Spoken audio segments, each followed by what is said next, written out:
Hello, my name is Marcus. I'm the compiler of a collection of therapy titled 1001 Windmills of the Mind, a collection of advanced self-help quotes taken from a philosophical, the psychodynamic, or the psychoanalytic perspective from long ago, as I understand referred to by some, or perhaps many, as philosophical medicine, narrative medicine. I want to open up with something I wasn't looking for, but it did kind of partially maybe answer a question that I've always had in the back of my mind on a personal level. Why do I sweat kind of easily? I notice if it's hot, others aren't sweating, but I'll be the first to sweat maybe if I walk, in the heat like that. So because of the noise where I am here, I won't play the clip, but he says something to the fact that in the uterus, when the baby's under stress from the mother, if she's feeling distressed in her life, or she's worried about things in her life, she's sending cortisol into the placenta. If her cortisol gets into the placenta, it can go in, depending on how much it is. Now, the mother's cortisol going into the placenta then goes down the center vein into the baby. Okay, so along with the food, nutrients, oxygen, everything the baby is supposed to receive, added in is the cortisol. Now the baby's under stress, the mother's stress. And his funny sentence was, that baby will be born a street fighting man. And I'm reminded of the song by the classic rock band Triumph. They're on their first album, 1976, debut first album. One of the songs on there, I remember is that song. So I want to play it. I've never played it before. It's a pretty good song. I'm not really, I don't really think about it too much, but it's a catchy lyric. But I thought, wait a minute, I'm not really like that, right? So I'm born kind of stressed out myself, I think. But I see myself as more of like a street running man. Like I'm always kind of like, my first response is to flee kind of thing. But why do people fight when they can flee? Maybe that's a later on conditioning. Maybe later on, depending on the environment, if it's a bullying kind of environment, kids are encouraged to fight. You can't flee, you gotta fight. Or people are court, they gotta fight. You're rewarded for fighting, they become a street fighting man. So the song's about one of these characters. He's a bully, he's a street fighting man. He lives a life like this. He can't settle down, he can't love. He goes to town to town. Sad ending. Tragedy kind of ending like for the guy. But his point was that if you're born a street fighting, if you're born too revved up, let's say, if you're born with too much in the sympathetic nervous system, too much stress, too much hypertension in the musculature, too tense with the muscles, if you're born like that already, that's in response to survival. So the blood is for the arms and the legs to flee or fight, right? The limbs, to run or to fight, right? So if that's the case, the primary thing for every organism is survival, right? Now, if there's like little infections in the air or something, you want your immune system to deal with them. But let's say both is going on. Let's say you live with a kind of fear mode, and you catch a cold or something. So where's the blood going to go? To deal with the cold or to deal with your constant fear of the stress response? So you guessed it, survival first kind of thing. Because the system the body's kind of set up like to deal with saber-tooth tigers from long ago kind of thing. So you're always kind of thinking it's still that kind of ancient, mammalian part of the brain kind of set up originally over nearly to evolution or something. So the first thing is that if you're stressed, the blood goes to the limbs. That means there's not enough blood to deal with the cold. So your immune system is kind of weaker. Okay. So if I'm picking up like dust or something in the air or something, since my regular normal immune system to tolerate or something may be a little weakened because my blood is going to the stress response, then the backup plan, I guess, would be to sweat.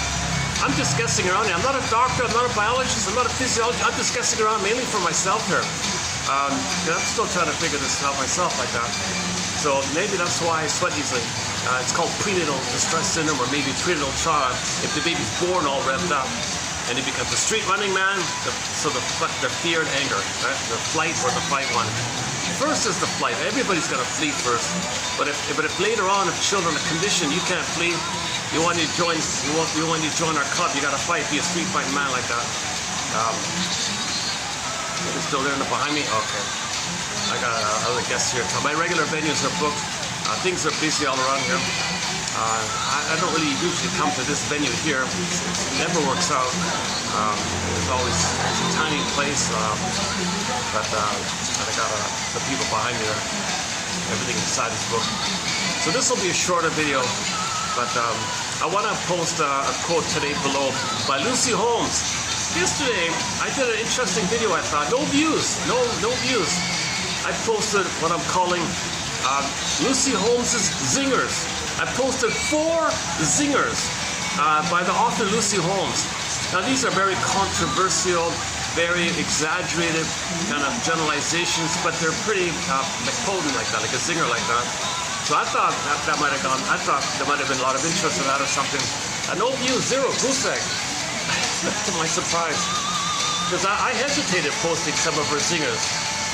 So they're in the last video. I won't run through them here, but one of them answers the question of what people want. That's a huge zinger, that one. The issue about narcissism, seeing the world as symbolic breast. That's the second one. The other one about the original fear of women, because mothers have the power of life and death for the baby at the beginning. So an application of that. There's the 4th one as well. Yeah, so my surprise. I did it in a park. Not a bad video. It's a short video, only 2 hours. This, by the way, look, by the way it's going here, this might only be a half-an-hour video, because I'm kind of distracted by the conversation behind me.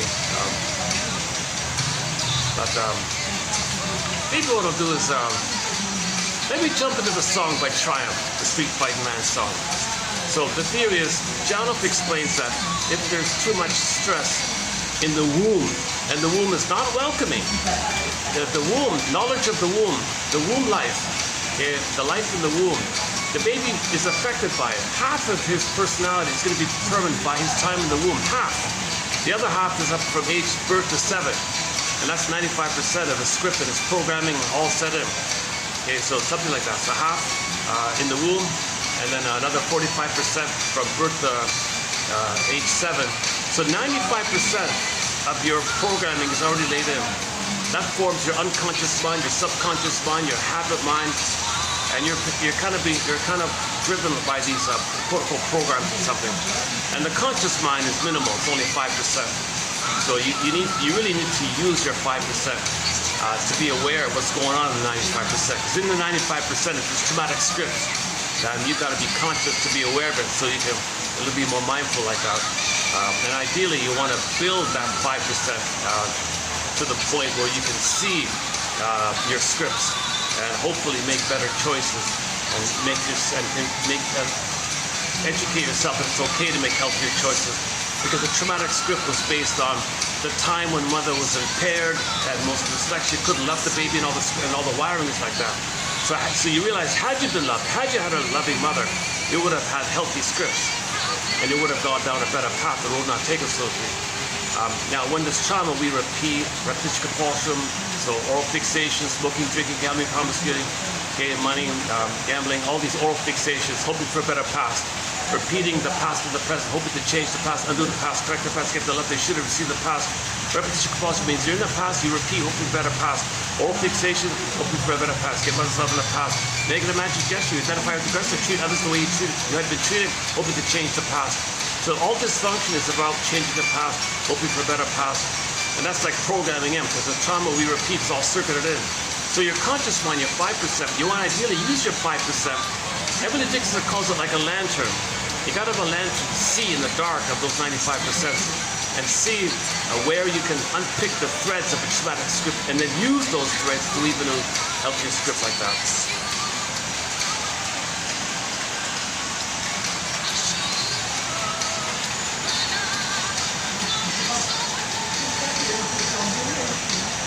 Yeah, okay,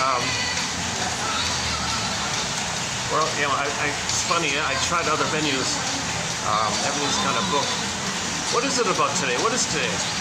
Today's Tuesday. Usually Tuesdays are the best days to do a video. Not today. It's an exception, huh?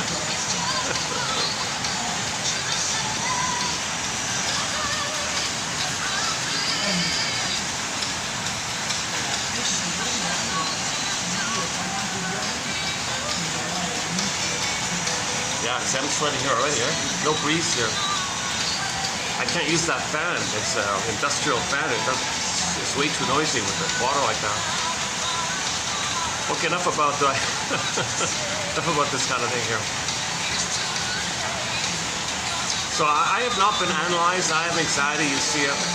And the sweating, my easy, me being kind of on the easier end on sweating, that's also considered anxiety because the fear that took place, being born a straight running man, right? That's a lot of fear, running fear, right? Or fighter man, kind of fear like that. Maybe the fighter one shows the anxiety with bulkiness, like being working out and looking like Lou Ferrigno, like the Hulk. Maybe that's the way to kind of compensate, like the superiority idea. I'm not sure about that kind of part. Okay, let's play the song. Let me play the song. Hopefully things will change by the end of it. So I want to play a song by the classic rock band Triumph here. My goodness, I almost never. Yeah, this is their first album. Yeah, okay. So there's the regular song, and then the reprise. So it's actually in two parts. So part one is called just simply Street Fighter, and the part two of the song is called Street Fighter Reprise. It kind of mellows out a bit. So let's take a little break here. Maybe I'll see if I get the view of the swans in it. And so that's the theory. The baby might be born too much, wrapped up in the hypersympathetic nervous system. So the sympathetic nervous system is the revved up. Cortisol, all revved up, no place to go kind of thing. And if that's the case with the all revved up, your blood is for the arms and legs revved up. That means your immune system takes second place. So you're going to be weaker with flus and things. Because he said interesting thing. If you're revved up and you get a cold or something, you should devote your blood to serve the immune system to deal with the cold, right? That should be the case. But no, if you're revved up, priority, the street fight man, priority. You won't worry about the cold kind of thing. So that's why maybe colds kind of take a long time to go through or something. Like it lingers on like that.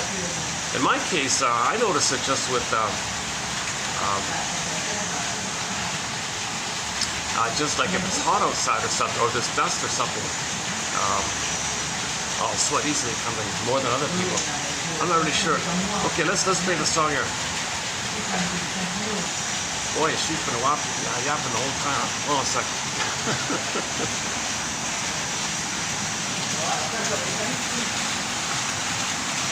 L'IA peut créer un site en 90 secondes, alors que la seule connue des plus de 40 ans est ChatGPT. Isolez-vous un mois pour faire ça. Voilà comment. Oh, geez, someone's just going to sit right in front of me. Oh, hold on. Oh, not a lot. I've had some lucky days here. Today's not one of them. Désormais, au lieu de perdre du temps sur les réseaux sociaux, je consacre 15 minutes par jour à apprendre réellement à lire.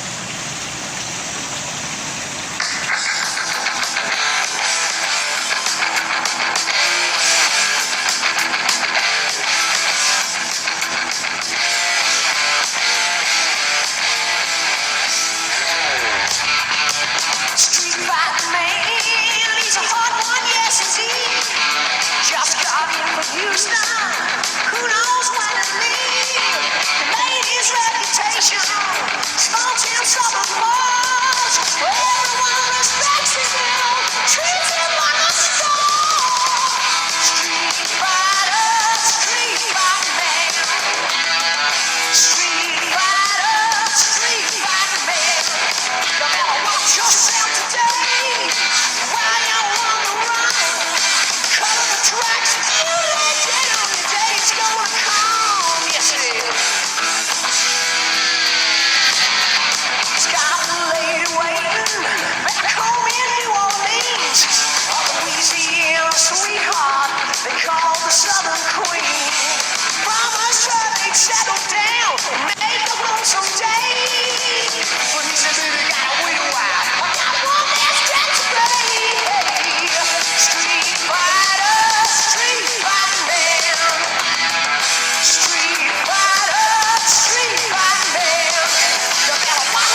Let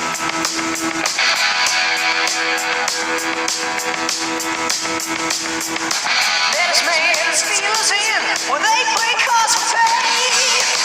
In a flash too sharp for fire, one man rode away. Crowd began to circle him as he lay there dying.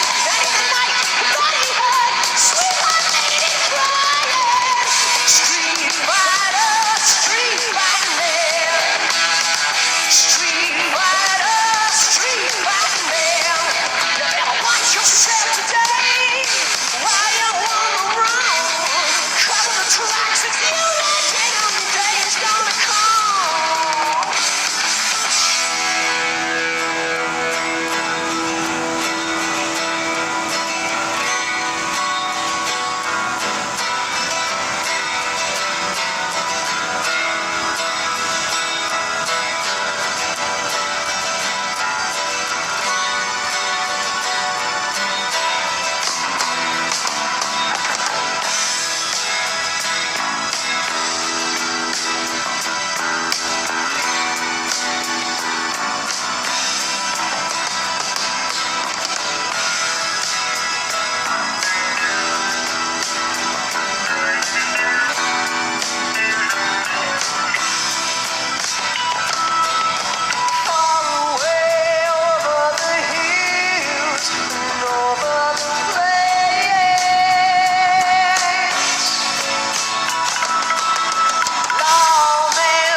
Such a shame.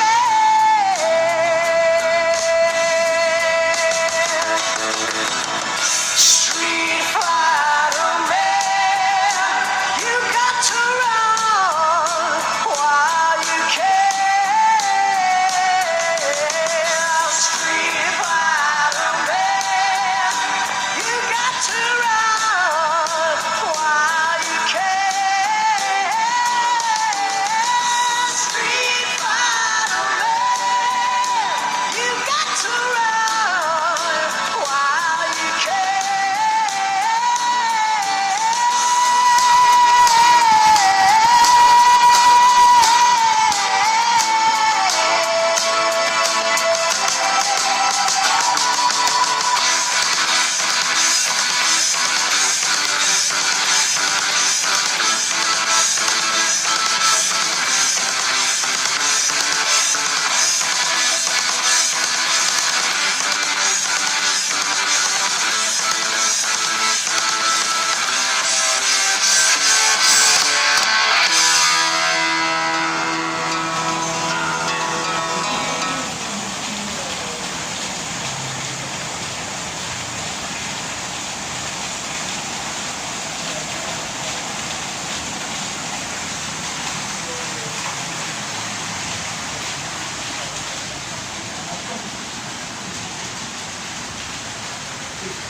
gotta move. That lady who's talking, she's still yapping. Talk about the subject that we're talking about. She's sort of like a muscle woman. Like she looks like a bodybuilder, like a female bodybuilder. She's got huge muscles for a lady like that. So she has the same issue, I think. That woman with the deep, low, booming kind of voice, she just talks non-stop. So she has a very, I don't know, a lot of stress. She's the fighter mode. I think she's more in the fighter mode. I'm more of the street runner mode. That woman feels to me like a kind of a more of a bossy fighter mode. So she'll talk like that the whole time, I think. Only when she exhausts herself will she stop. When I run, I stop. But I'm exhausted from running. Stop like this. And there's maybe a little place I can sit just nearby here. I want to do the quote by Lucy Holmes here below here. Unusual video, yeah, very unusual video today here. I couldn't settle it anywhere. Usually I play the music at the end, not at the beginning like that. But I realized she's too revved up. It's funny, I just sat down. Oh my God, I got all set up and about to start, and then she picks up the woman appears, picks up the phone, starts yapping just before I'm going to start the video. You got to be kidding me. Sometimes you get lucky. I've been lucky a lot. I've had a lot of good lucky days. Yesterday was a lucky day. The one before at the park, oh, very lucky. Check out 2 videos ago. I was in a real spiffy park. One of the nicest parks in the city.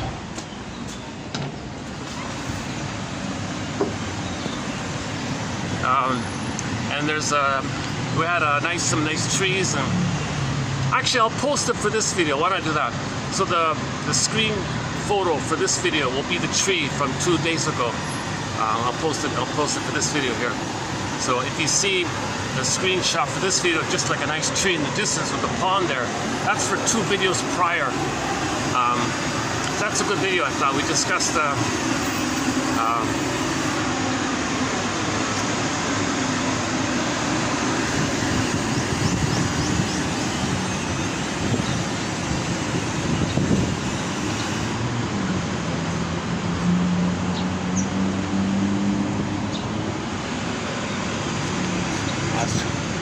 right by the fan there, right? That's too noisy there, right?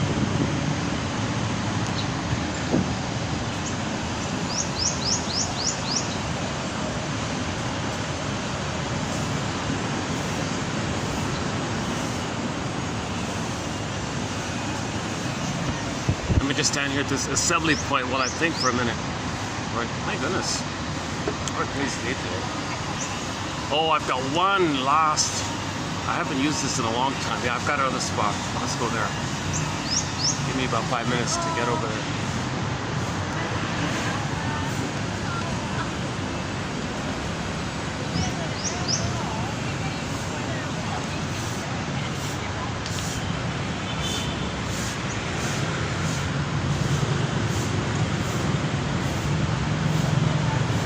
But the quote below by Lucy Holmes talks about group therapy, and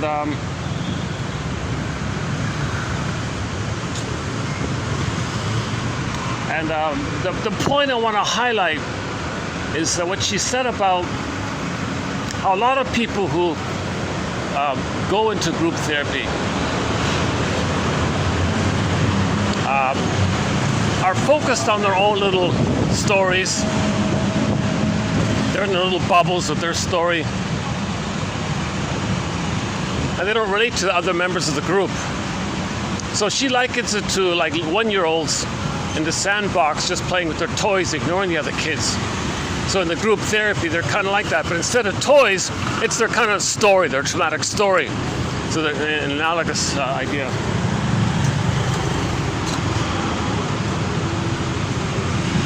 Why is it so busy today? My goodness.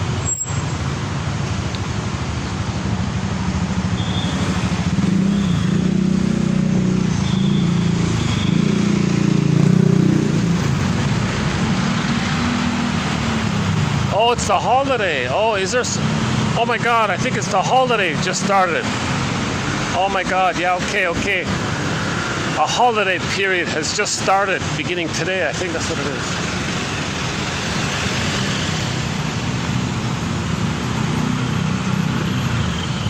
I don't keep up to date with the holidays too much here.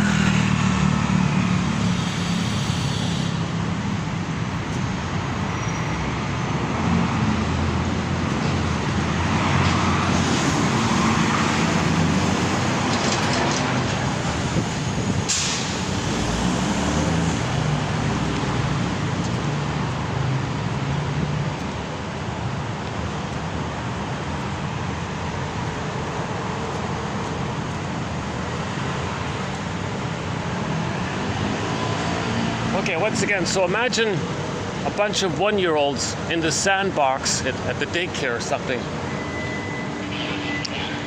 Those kids are kind of focused on their toy. They're just playing with a shovel or something. They're not really interacting too much with the other kids.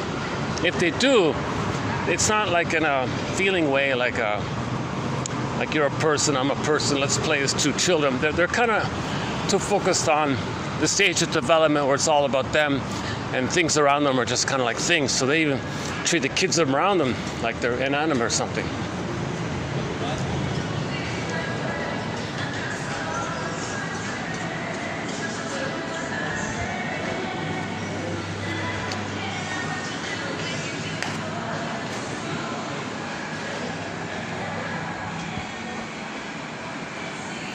Okay, hopefully I can hang on here for a bit.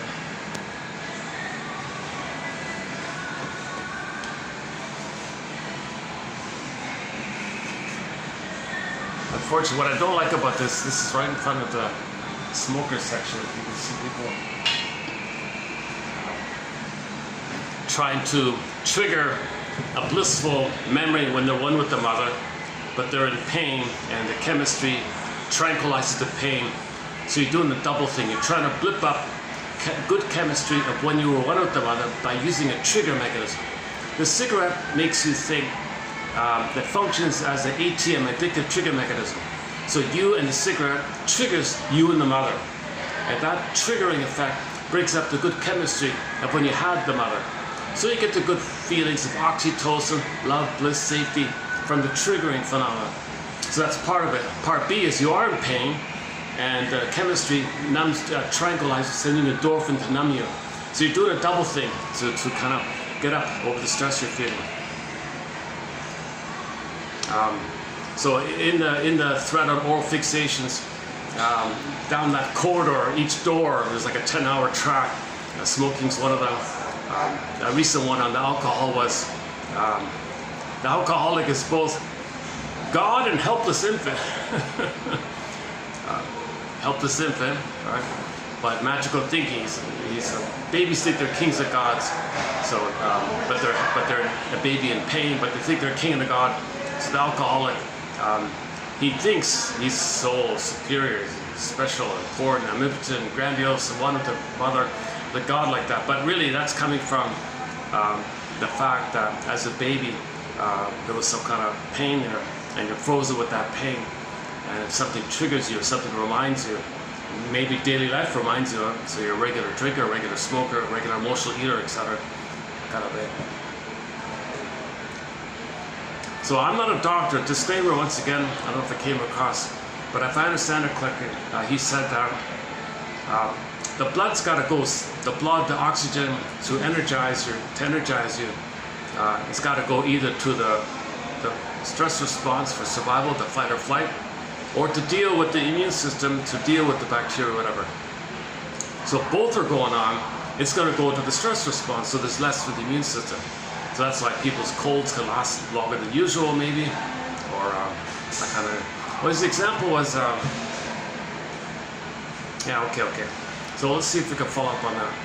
There's a book called The Biology of Love. It's not one of his better books, but it's got some good points in there about oxytocin and the stress response by Arthur Janet, The Biology of Love. Okay, back to Lucy Holmes here. So yeah, again, so imagine the kids, so in the beginning, the baby, the name of the album, In the Beginning. Is that what it's called? The debut album? So the baby is nursing with the breast and all that. It's just a baby in the breast. Okay, the first mother's the breast mother, baby in the mother, a dual unit, a dual unity, mother-infant dual unity, where the baby thinks the unit is him, the whole system is him.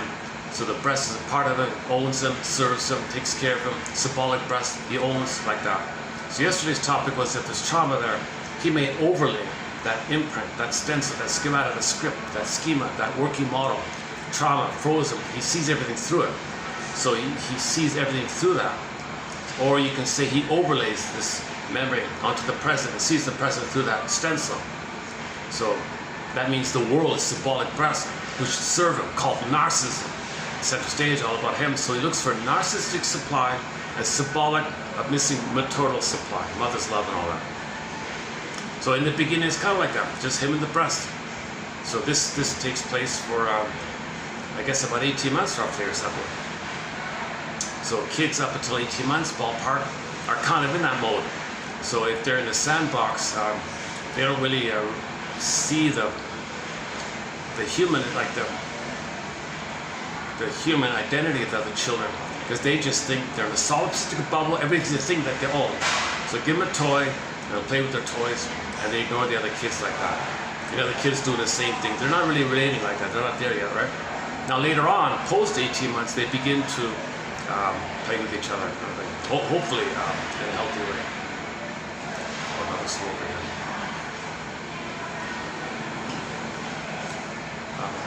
Luckily there's AC here. Oh, thank God.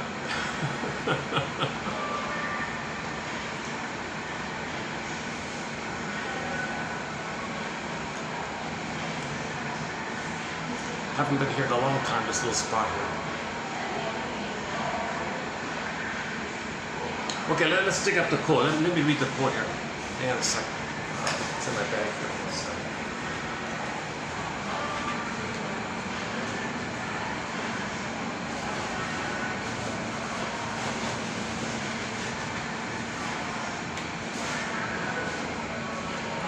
Oh yeah, of course. It's with the heat index. Yeah, the heat's back. It's 35 outside, but with the heat index, it's 40 or 39 or 40 they said.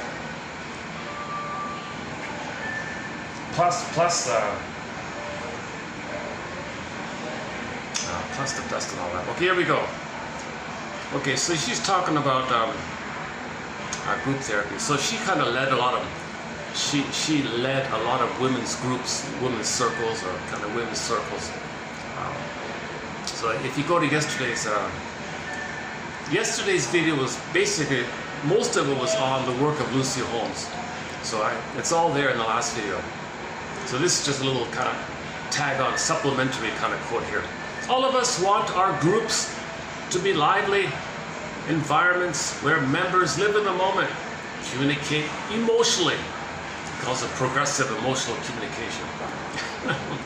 All of us want our groups to be lively environments where members live in the moment, communicate emotionally, meaningfully with each other, and focus on building bridges to other people in the room, which will facilitate mutual growth. That's the goal, but it's not always easy to achieve. More often, especially with new groups or new group members, we see something different. We find ourselves dealing with people who are isolated in their narcissism. Like very young children, they want to play alone. Toddlers in the playground play like this. They sit side by side, but the play is individual, with each child manipulating a toy or object that is individually pleasing, with very little awareness that there are other potential playmates sitting right beside them.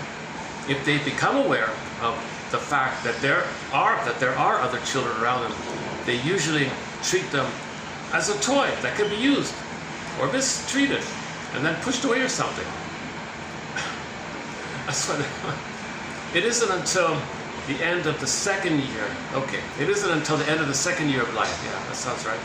It isn't until the end of the second year of life that children are capable of seeing others as playmates who can be helpful in achieving a common wish of building something together.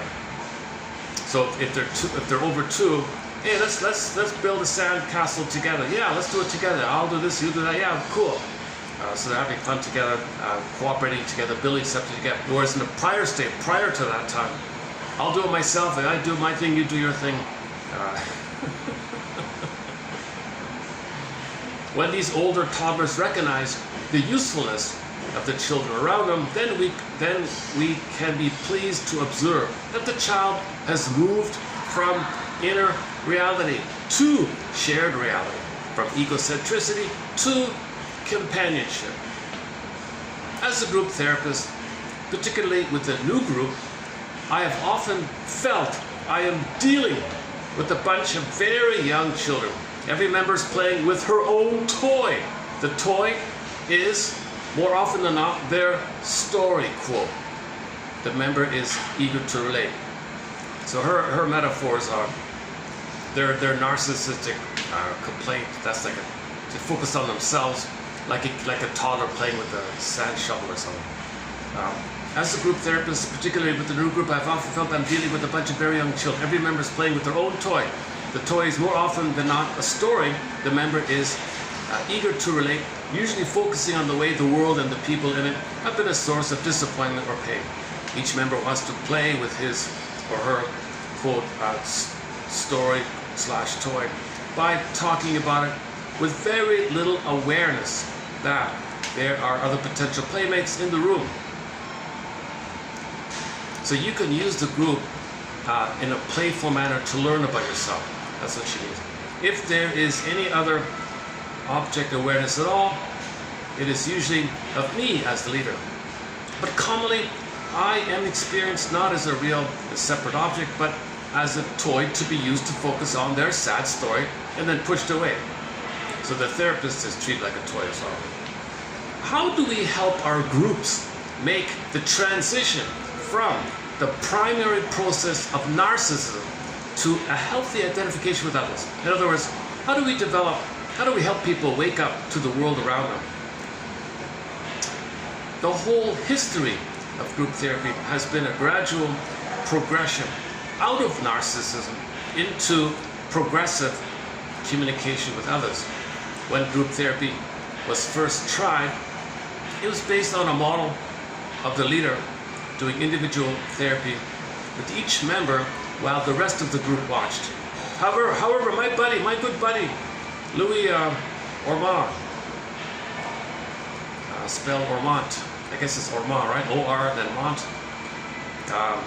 Okay, he has been a pioneer in giving us a new model of group therapy. He doesn't think of himself as a leader, my buddy, as some kind of sole therapeutic force in the room and the person who has the responsibility to facilitate change like this. Rather, he sees the group as the agent of change. The group is the agent of change, harnessing the power of the collective genius of the group, an entity that is smarter than any of the individual people in the room. He works with bridging, helping members talk to and identify with each other. Okay, so you notice who might relate to you and encourage communication between the two. So you sense one person's talking, you sense the other person feels what you understand, so encourage them to speak. You know, how are you? I notice you might have some thoughts about what he's saying. Yeah, it reminds me, I get what he's saying, I can relate to that. So I can identify with what he's saying. And so there's already a little shared kind of learning or something, I guess. He sees the group as the agent of change, harnessing the power of the collective genius of the group, an entity that is smarter than any of the individual people in the room. He works with bridging, helping members talk to, identify with each other. With these bridges, he fosters progressive, emotional communication and immediacy. He creates, still recording? Okay. Sometimes when I move around, I accidentally take shots off accidentally.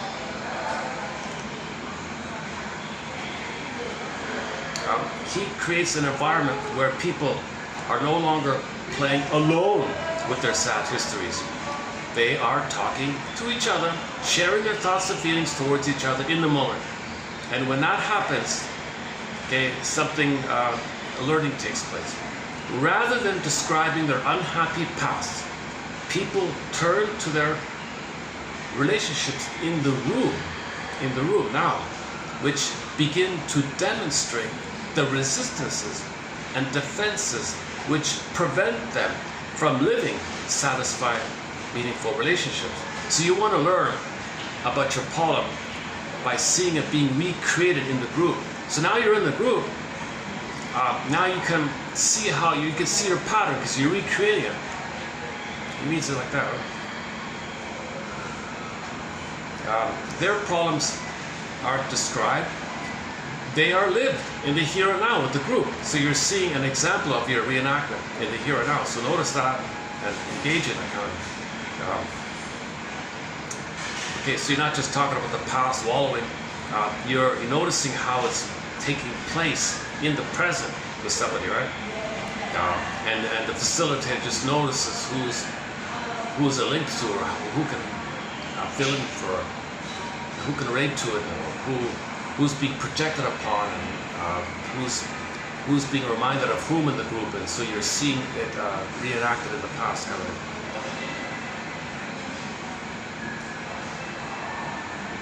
And the immediacy makes the group an exciting laboratory where resistances and pathological problems are available in the moment to be explored and resolved. In building his bridges between people, okay, what's the name, Lewis, searches the group for a member who might be a good playmate, okay, back to the children, good playmate, for the person who is talking. It might be a person who has a feeling that would prove of use in resolving a resistance. Using his own intuition, Louis contacts the person who he thinks has the right feeling, saying something like, "Hey Mary, what's your reaction to what John has just said?" Very often in bridging, Louis looks for a person who is able to identify with the person speaking. Indeed, he sees the ability to make a transient identification as the catalyst for all group exchanges. He defines transient identification as a brief inhibition. You're inhabiting, you're like empathy, kind of a brief identity, a brief moment of identification, empathy, as the catalyst for all group exchanges. Okay, and then you return to yourself. Like you identify with him, you have empathy with him, then you become yourself. So this kind of thing. The two main components of transient identification are empathy and intuition. Empathy is the ability to temporarily experience the world as the other person does. Empathy expresses itself with the feelings and impulses, while intuition is using intellect and perception to understand what those empathic feelings and impulses mean. Okay, there might be other ways of saying that. All right, empathy brings us closer to people. Empathy brings us closer to people, while intuition brings us closer to meanings. Okay. Empathy brings us closer to people, while intuition brings us closer to meanings. He sees empathy and intuition as intimate, as innate capacities of human beings.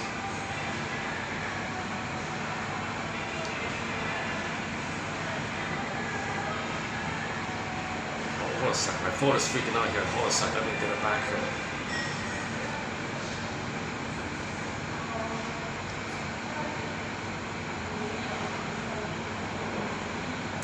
People who lack empathy and intuition have inhibited their innate capacity to identify with others, often because of narcissistic injury in the past. Okay, that's about it. That's all I want to do here. So I just want to focus on this thing about the toy like that.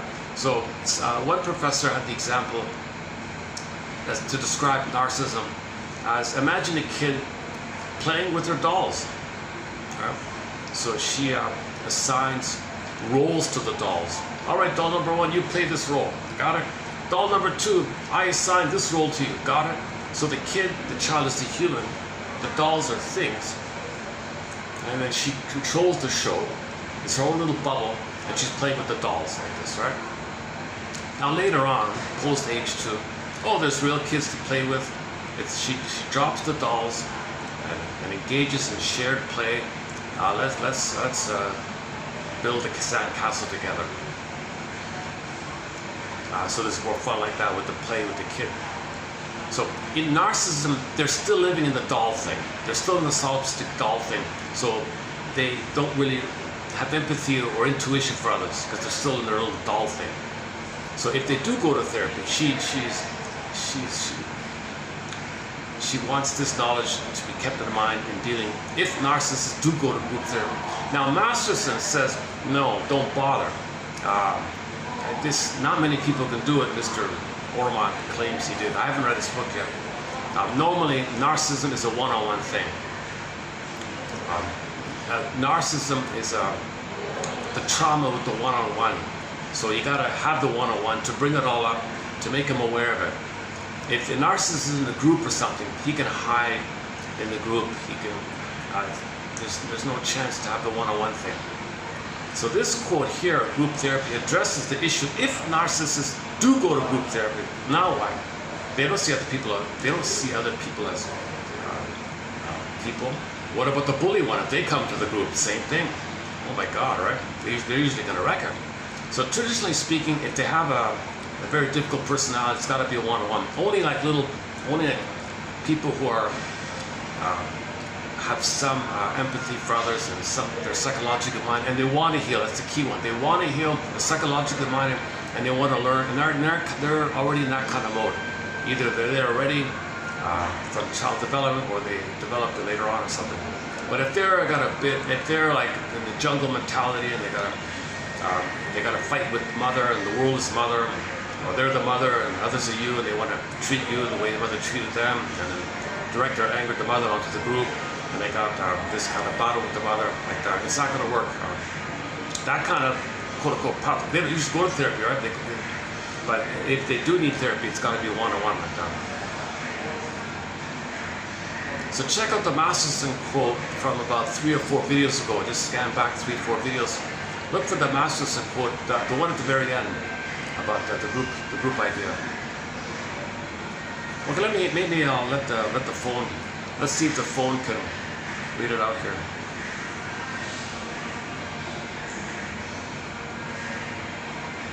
Oh, more smokers. Oh my goodness.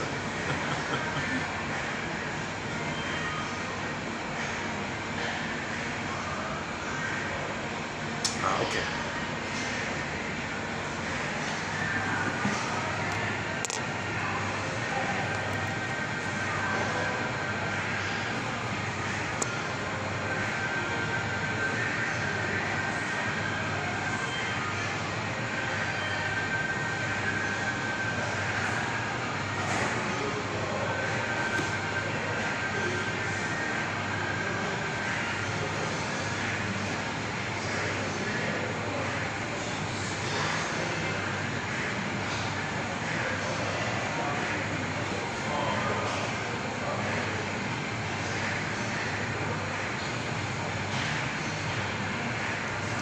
Hold on a second.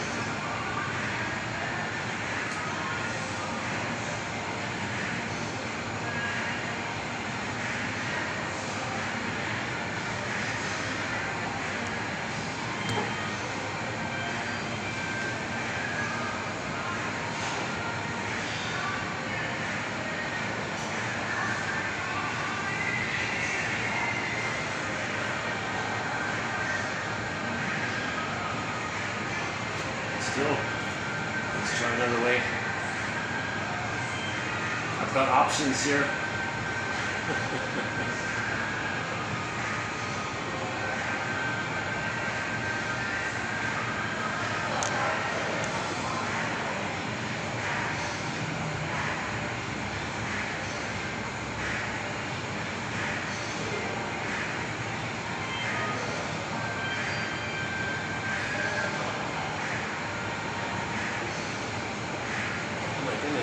Seriously? It's supposed to read out, but it just doesn't.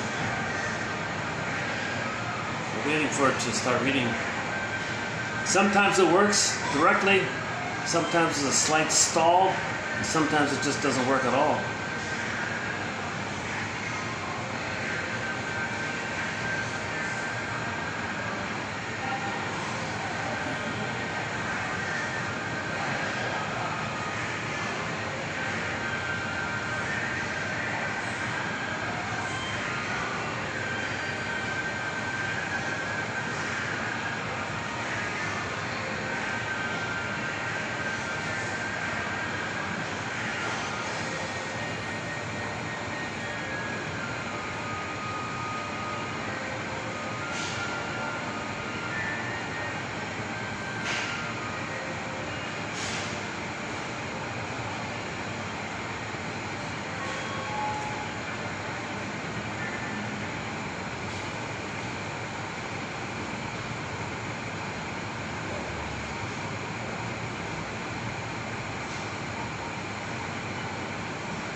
Yesterday it worked, though. Today it's not working.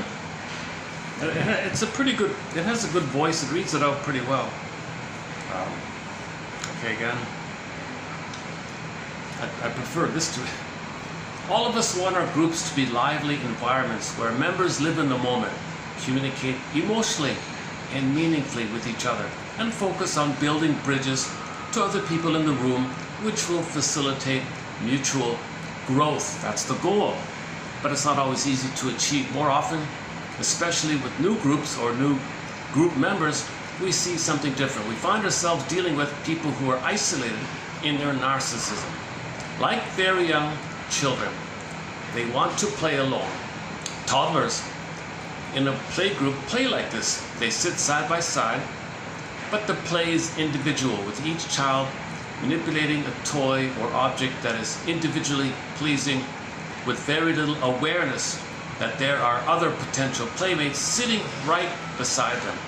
If they become aware of the fact that there are other children around them, they usually treat them as a toy that can be used, mistreated, and pushed away. Son of a gun. So the caretaker woman or something really's got to watch out for this, eh? So I guess the daycare lady has got to watch out to make sure kids don't just hit the other kids. Like you can have a 1-year-old just, if he's angry, he just hits the other kid, doesn't recognize the feelings. Typical narcissism, they have no empathy for other people. So this issue of lack of empathy with narcissism, you can see it right here already, right? So kids can be traumatized in a daycare if the daycare people don't understand this kind of thing.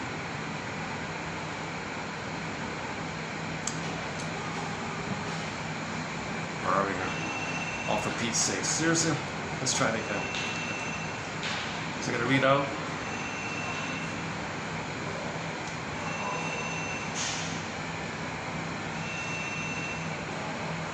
You gotta be kidding.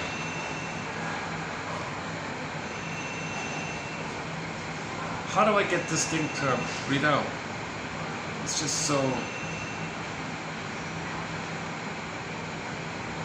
Voice pack, male or female. You can switch it to the male, you can switch to female. I got 2 voices on here.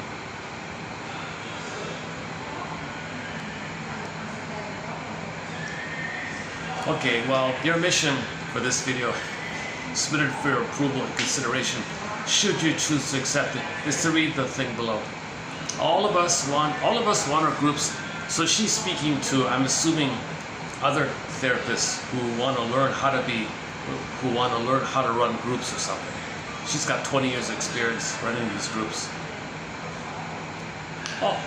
All of us want our groups to be lively environments where members live in the moment, communicate emotionally, so make I statements.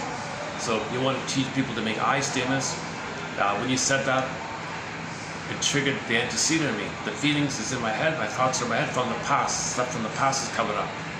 The person in the present doesn't cause such pain, but they resemble something in the past, and that pain from the past is coming up. So you want to share that kind of information, right? So you're learning like that by talking about how you're triggered by other members of the group. So you might be triggered by other members of the group, let's say, and then so it's not about that person, but you want to share.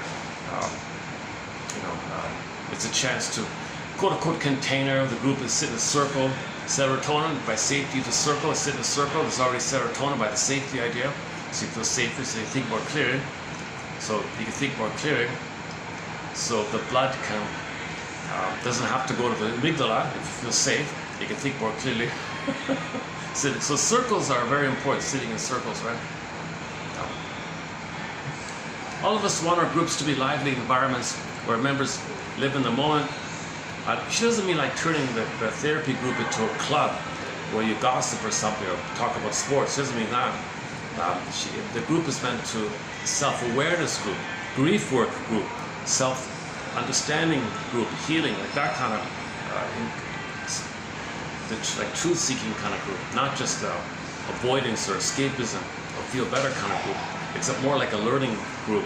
People might, say things they never said before because they never felt safe to do so. Those kind of things. All of us want our groups to be lively environments where members live in the moment, communicate emotionally and meaningfully with each other, and focus on building bridges to other people in the room, which will facilitate growth. So that's the goal. You want people to say, "Hey, over there you across from me over there in the group, that thing you said reminded me of something in my past. I didn't need in my own past. Safety, connection. That was a met. I was scared. I was angry. And those feelings are coming up by that thing you said. So I want to share all that. Does anybody in the group hear what I'm saying? So that's called OFNR, O-F-N-R. Observation, feelings, needs from the past, old fears coming up, unmet needs, feels around you. Share all that information, and then requests. The request would be usually, you want to make sure that your sharing doesn't trigger others. So you check in with people. How are you with my sharing like that? Also, the Susan Campbell one called Unilateral Repair Statement. She's got little steps there on how to make an I statement. So you're not judging, blaming, you're not attacking. You're just, you're talking about, you're trying to know your past, the traumatic scripts. Remember, 90% is tapes in your past that's controlling you. It comes to you in the present, so you can know the past, make the unconscious conscious.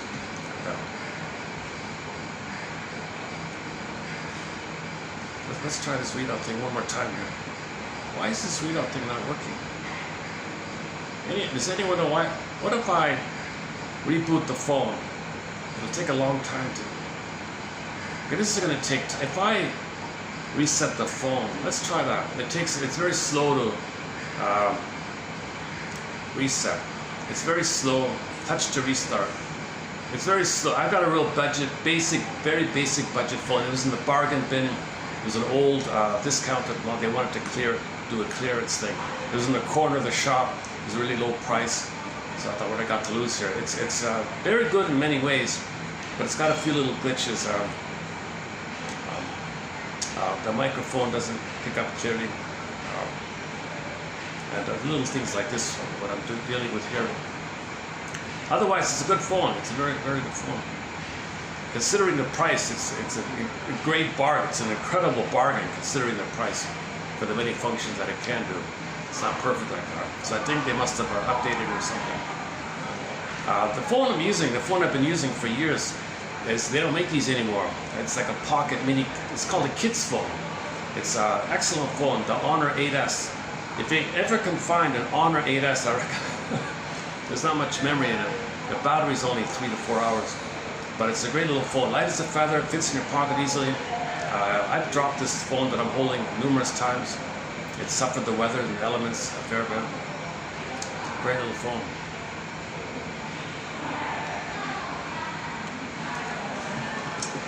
I keep looking to see if I can find one that's unavailable. You can't even find a second one. Okay, we're back here. Okay, one last try here. Maybe if any video shouldn't get views, it should be this one, not the last one. The last one should get views. Sometimes I do a bad video. Sometimes I do a very anxious video with a lot of bloopers and mistakes, and they'll get more views. Oh, please don't watch this. because of my bloopers. Look for the information, for the knowledge, not entertainment. I have not been, I say it at the beginning of I usually say it in most videos.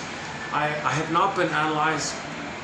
Played Joni Mitchell's song, This Flight Tonight, made popular by Dan McCafferty. I'd be on this flight tonight, do a full analysis and find my blind spots, reclaim, re-own, synthesize everything that I put in the bag, unconscious. It means make conscious and accept what's in the bag, and have a new feeling of okayness so you can self-activate and come from a place of authentic identity, what you really like that. So you got to face issues of, well, you might betray your mother. Your mother conditioned you that if you're autonomous, she punishes you. So you're afraid, so you self-sabotage to please her. You got to unpick these, you got to unravel these kind of things. Guilty? No, you're not guilty. No baby's guilty. But we thought that after the trauma. Okay, in trauma we develop either or thinking, the organized things. So you got to find both and thinking. You see, so in the wiring, in the unconscious habit minds, there might be either or thinking. You got to get it to both and. Let's try now.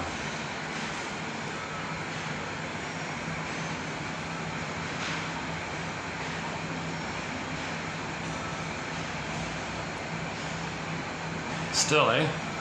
Still didn't work, huh? It's nothing to do with the connection. There's no Wi-Fi connection. This is already just a built-in. It's nothing to do with the internet connection.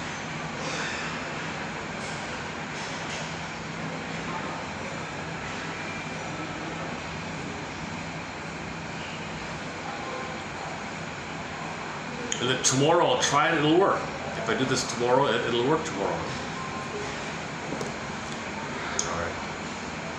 One last time here. Change the voice.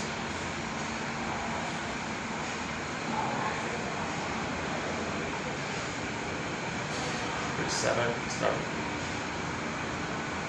How about now? If this doesn't work, I'll give up.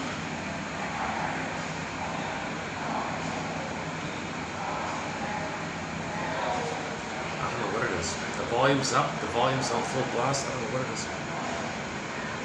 All of us want our groups.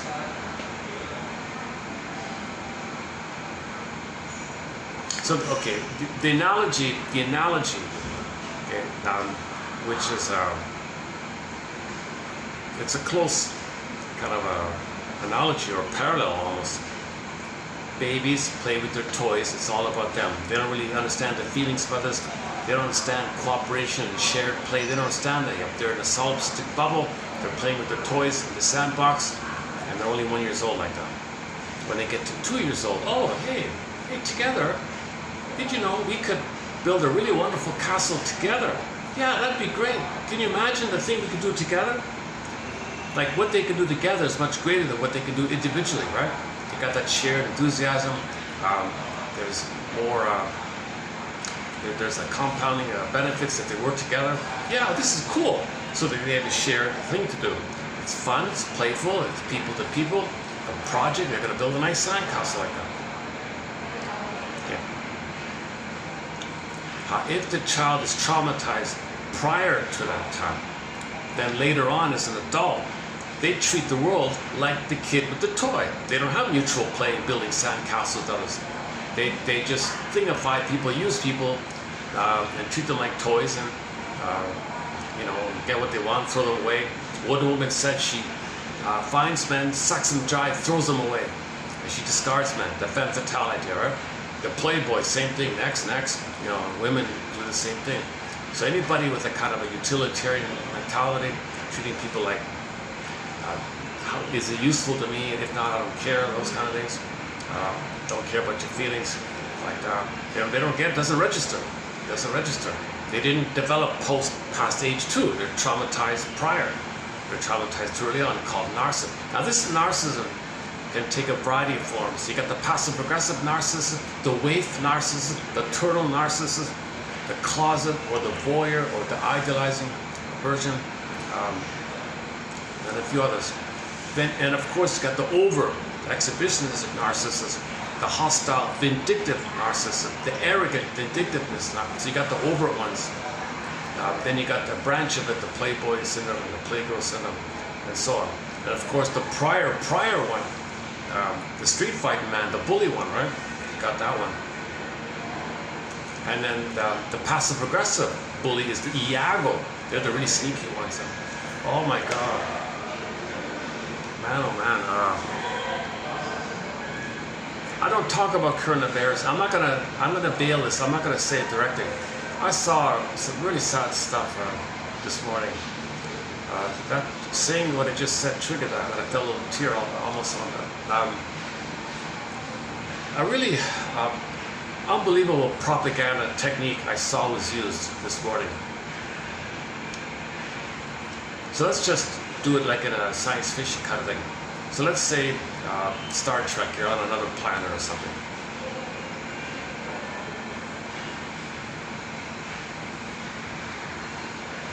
How's that gonna work? I heard a guy engage in propaganda, and he might be successful. I noticed the tricks myself, but he might be successful in it because there's a lot of flipping of your emotions and your doubts. He flips it around so quickly, and then makes himself look good, and you want to believe him. Now you can feel like if you don't trust your feeling, you're fooled like that. So he would take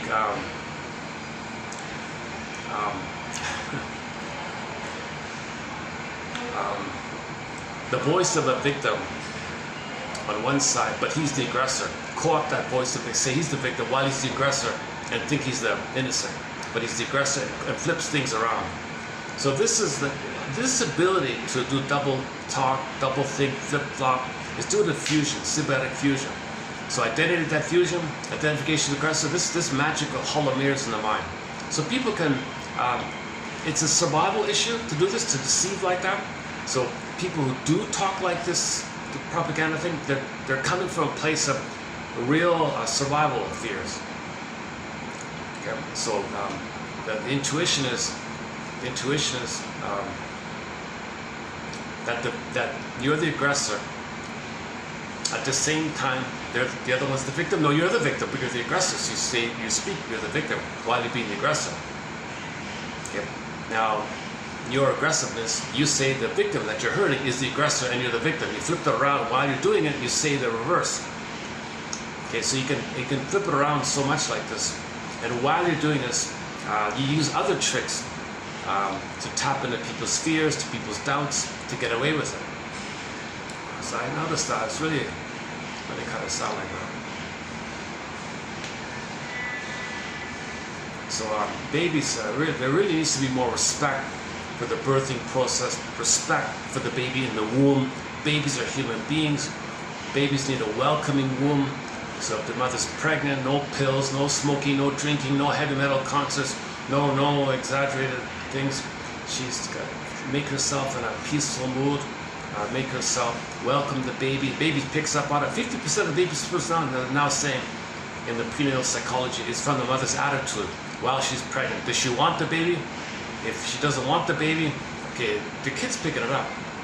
Somehow they're picking it up with the cortisol ideas, and her emotions affects the physiology. Physiology goes to the kid. He's getting prenatal distress syndrome. He might be born a street fighting runner or street fighting man, fight or flight. The other version of the other version of birth trauma, it could be the revved one, the stressed one, the fight or flight. Some kids manage to just withdraw and conserve, called the parasympathetic. So some kids are born, they do the parasympathetic response, and it's too much in the conserving one. So they don't want to do it, and they just want to conserve and hold on to what they can. Others are in the fight or flight, others just withdraw and conserve or something. I don't know too much about the physiology of the parasympathetic versus the parasympathetic nervous system, but Jana talks a little bit about it. I'm not a doctor, so I kind of avoid that too much. But in terms of the sympathetic one, it's going to be the fight or flight. So we can borrow the song Street Fighting Man. He should have a street running man. He should have a song called The Street Running Man. And his brother is a street fighting man. One brother's a street running man, the other brother's a street fighting man. It's to show the fear, the stress response of fight or flight, like that, the fear, right? And if a person is in this mode, that means their immune system is weaker because the blood serves the survival mentality. So I guess they have to use other strategies in that area.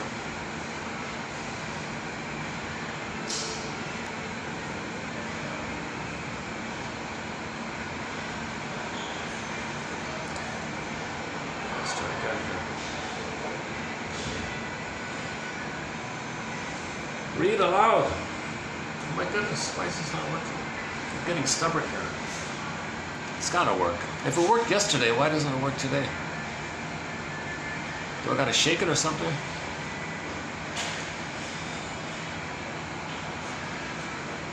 I'll solve it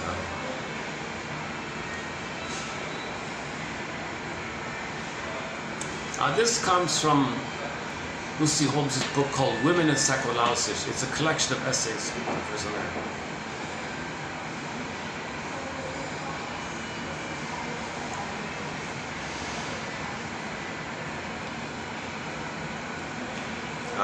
One TV clip I played for on narcissism is from the Carol Burnett show. A little 15-minute segment called a skit called "Visit from Dan." So you got the comedian Carol Burnett, who has a mother who's very narcissistic. That mother makes everything about her. She twists every situation to make it about her. She's center stage all the time. So the skit was, the daughter got a phone call from the husband calling from the airport saying, "I'm sorry, I found love, I'm taking off with the waitress, and boarding, now boarding," and he's going to Mexico or something, "see ya." So so Carol Burnett was stunned. I'd just been dumped for the waitress. So you see her going through the reactions. First she's stunned, so she's in a dream walking. The next one of the grief responses, the shock one, the first one, bedazzled, right, stunned, so she's like, then the second one was regression to the fetal position, so she crawled up in a little ball, like that. The third coping strategy was just to use denial of negative humor. So she would just make exaggerated jokes or something to deny it or something. That didn't work like that. Anyways, when she got the news from the phone call, the mother said, what did he say exactly? You seem so upset. What did he say? "Yeah, he said he's leaving me for the waitress. I'm all upset." "Oh yeah, he said he'll be glad he'll never have to see your face again," or something like that. What? After all I did for him? That ungrateful guy? And she went on a rant on how ungrateful the son-in-law was to her, and she went on and on about that, totally ignoring the daughter's feelings, and the mother's making it all about her. She twisted the situation to put the spotlight on her, that she's the victim because of the insult comment that the guy made, and she had to say, "There you go again, mother. Here you are. My life is destroyed. I'm now without income. I got 2 kids to take care of. Now what am I going to do here like this?" And here you are, in this moment, taking center stage, making it all about you. And the visitor, the guest there, the guy named Dan, said, "Yeah, wow." And I thought what did he say? And I thought my mother was a narcissist. What did he say again? Oh my God. It's been let's dig it up. I haven't played that in a long time. Why don't we play it again? And I thought my mother couldn't see past the end of her nose. That was the line, right? So even the visitor, the guest, said, "Yeah, wow, look at this mother of yours. I thought my mother couldn't see past the tip of her nose. Look at your mother. She's even more the bubble. Look at the bubble, like nose, like the bubble. You only see in your bubble between you and the end of your nose, like a little bubble. She only cares about herself. She can't see beyond that bubble. Narcissism." So that's why I was including this clip on it here. Hold on a sec. Carol Burnett. Carol.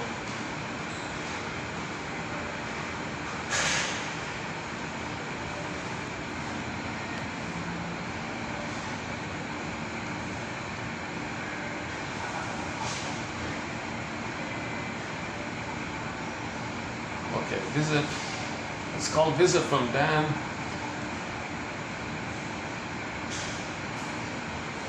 Okay, there it is. It says here 19, is that it? 19 minutes? Is that it? Is it that long? Visit from Dan. Okay, here we go. Okay. Okay, here we go. Carol Burnett, yeah. A good example of narcissism. There's the mother-in-law. There's the daughter who's about to be dumped by her husband. We eat now. Just because Ed can't get home on time like an ordinary husband doesn't mean you got to starve me to death. All right. Feed the boys early so they can go out. Feed you now because you're starving to death. Feed Ed later because he ain't home yet. Lord, I feel like a glorified zookeeper. I know I'm a dreamer, but I was hoping that my two grandsons would sit down at the table when Gam Gam came over for dinner. Oh no, they're out somewhere playing in the traffic. They are not playing in the traffic. The boys are over doing their homework with their friend Buford. Well, you obviously believe that, Eunice, so enough said.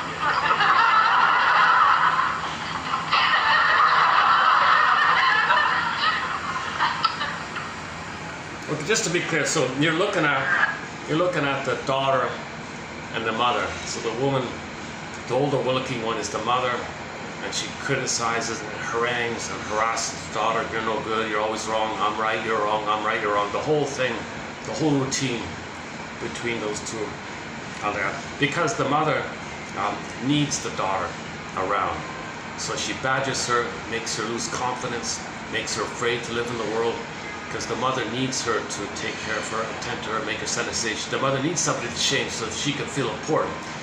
The mother wants to find a way to make herself feel important, so she needs someone around to belittle, to shame, to put down, because the daughter is her, and she identified with the aggressor. So she repetition compulsion. She repeats what happened to her. So the mother is repeating what happened to her. So this mother here, when she was a baby, was shamed by her mother. She makes the deal, crosses over, and repeats it. So she has a daughter, so she can repeat it. Daughter, you play me, I play my mother. So she's addicted. She's in this loop. She's in this timeless loop, okay, of repeating what happened to her. So she's shaming the daughter because the daughter's her and she's the mother. Okay? So this mother doesn't know that that's what happened to her. She's just blindly repeating. It's called kliglos, mindless, meaningless repetition. The mother never shows any signs of awareness that she's doing to the daughter what had happened to her. So the daughter's victimized by this, and she's afraid to be separate, afraid to have initiative, afraid to be on her own like that. Okay. And so the skit you're seeing is we don't see Ed, the husband. He's at the airport, right? Okay, so that's the opening scene, right? And then this visitor Dan guy. He's sort of a moocher kind of guy who knows Ed and wants a job from her or something, but Ed's at the airport. So this Dan guy just kind of hanging around like this. So he's kind of like a witness to this somehow. So, and then the final one was, and there's a fourth character near the end. Ed's a buddy or something comes in a little bit at the end. Okay, let's do it again here. A very good clip. It's worth playing. Yeah. Let's start again here.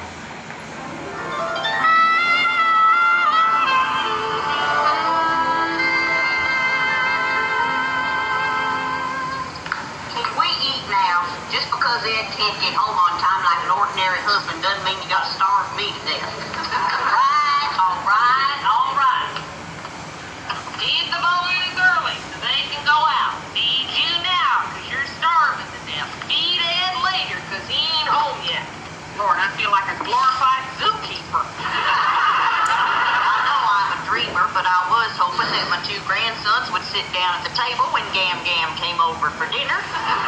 Oh no, they're out somewhere playing in the traffic. They are not playing in the traffic. The boys are over doing their homework with their friend Buford. Well, you obviously believe that, Eunice, so enough said.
man. This is my mother, Miss Harper. Your mother? Well, this is my day. Two charming ladies in one fell swoop.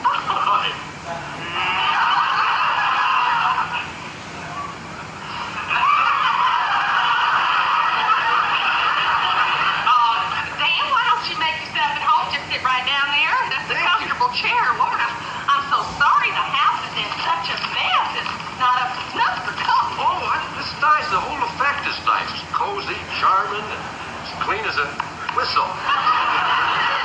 Hey, I'm not interrupting anything, am I? Oh, no, not at all. Not at all. We weren't doing a thing, were we, Mama? Nope, just eat. Hey, I am so sorry. Please go ahead, you two, and eat. I'll sit over here and read a matchbook or something. Wow, does that smell good? Well, it said you were a good cook. You're kidding. Look here, there's plenty more. Why don't you sit right down and join us, No, Dan? I couldn't do that. Well, if you're going to twist my arm, okay. I'll just get you a plate and a fork. Oh, that'd be nice. Eunice? So your name's Fogarty? That's right, but I sure wish you'd call me Dad. Well, I'm not as free and easy as at the drop of a hat as my daughter here, so if you don't mind, I'll just call you Mr. Fogarty. Well, I always think of my father as Mr. Fogarty. At least that's what my mama told me.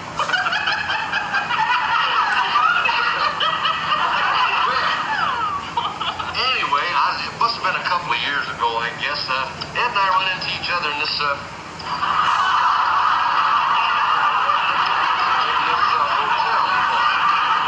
In Denver, I think it was. And we got that kidding around and laughing our darn heads off. Ed always does seem to have a good time when he's away from home. Yeah, well, we weren't having all that good a time, we were just sitting there, sort of smiling. And Ed said to me, Dan, he says, what the heck, if you ever down Raytown way, why don't you just drop by and stay a while? So, Well, gee, Dan, I can recommend a real nice little motel. It's right on the outskirts of town. Some of our relatives stayed there last year when my aunt died, and they said it was real clean and real cheap. And they got free soap, and the glasses are wrapped, and then in the bathroom they got them little paper ribbons around the seat. that's great to know. I wouldn't dream of imposing on you and Ed in your own house. Even though I'm a quiet kind of a guy, I'm comfortable on a sofa or even a mat on the floor, So, anyhow, I got kind of a bit of the gypsy in my soul, so the other day I said to myself, what the heck, Dad, why don't you go on down to Raytown? Maybe you could help Ed out with his chain of hardware stores or something. His chain? Ed's got one dinky little store you can't hardly turn around in it without knocking something over. Sneaky son of a gun. But Ed could use a little free help down at the store, Dan, because all he's got down there is this nitwit assistant by the name of Mickey Hart, and all he does is just mess things up, and he goes around getting paid for it. Eunice, I don't imagine Mr. Fogarty here was planning on helping out for free. I'll get it. That might be Ed. Hello? Oh, Ed, dear. You realize what time it is? No, just a minute, Ed. Let me say something, please. There's somebody here to see you. Don't tell him who it is. Well, never you mind. That's a surprise. And you got another surprise when you get home, too. Your dinner. Know what you're gonna have? Spaghetti. Ice cold spaghetti. You think I'm gonna heat that sucker up again for you? What's all that racket I hear? Where are you? Are you in a bar? The airport? Ed, what is the matter with you? If this is a joke, this is in very poor taste. You're drunk. You are drunk. Well, if you ain't drunk, mister, you had better be. I'm sitting here waiting for a ride home. Shut up, Ed. You must be completely out of your mind. When you get back here this minute, mister, you'll regret the day you were born. What? Well, who do you think you are talking to?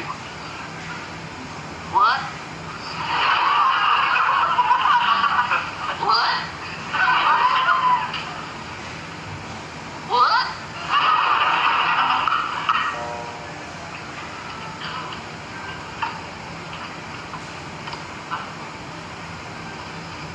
What is it?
You're looking that goofy way you looked that time you fell off the swing at Kitty Lane. And just what was that conversation about? Oh, it was a Lulu, Mama. Well, what did it say? Oh, nothing much. He just mentioned something about getting on an airplane and flying away with the woman he loves and leaving me forever. Isn't that funny? Well, that's just plain impossible.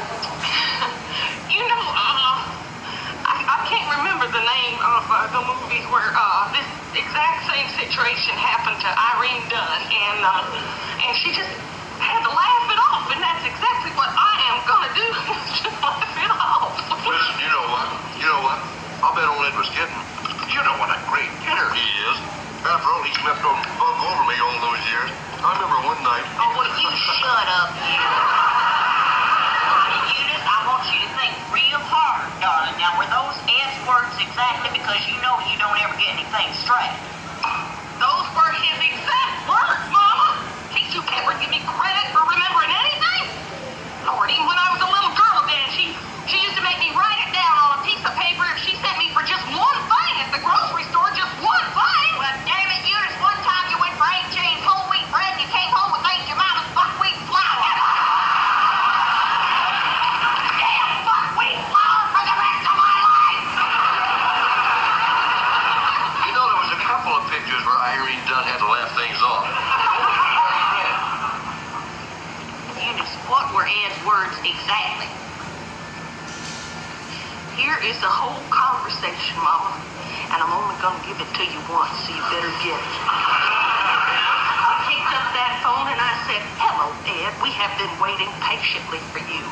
And he said, "I am at the airport and I just called to say so long, too." And I said, "You are drunk." And he said, "Drunk with happiness, Eunice." And then you started shooting off your mouth about something. And then he said, "I am flying off to Mexico with Charlene because I feel I must grab love while I can. And I'll get me a lawyer as soon as I get where I'm going, and I'll call you. And don't worry, I will always support my boys." And I said, "You must be completely out of your mind." And he said, "I am thinking real clear for the first time in my life, too." And I said, "Just who do you think you are talking to?" And he said, "You can work at the hardware store, Eunice, with Mickey Hart. Even you can learn how to use a cash register." And I said, "What?" And he said, "Teach my boys to be tough little scrappers and think real good thoughts about their daddy." And I said, "What?" And he said, "Oh, and by the way, be sure and tell that mama of yours I'm going to be real happy never to look at her rotten, miserable face again." And I said, "What?" And then he said, "So long, Toots," and he hung up. Well, his last remark just proves he's never appreciated a single thing I've ever done for him. All I've ever tried to do was help that hopeless case, and what thanks do I get for it? Did it ever occur to you that my whole life, me being deserted by my husband, might be a little bit more important than an insult to you? I mean, do you believe this, Dan? My whole life is shattered, absolutely shattered, and there she sits, taking center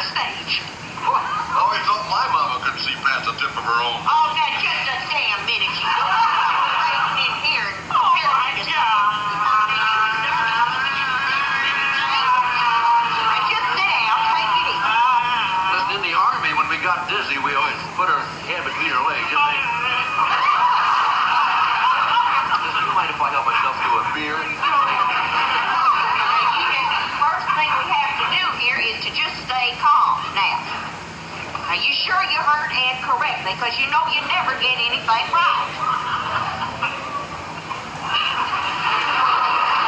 Not to say he really means it, Eunice. That doesn't mean he won't be coming back. You didn't hear his voice, Mama.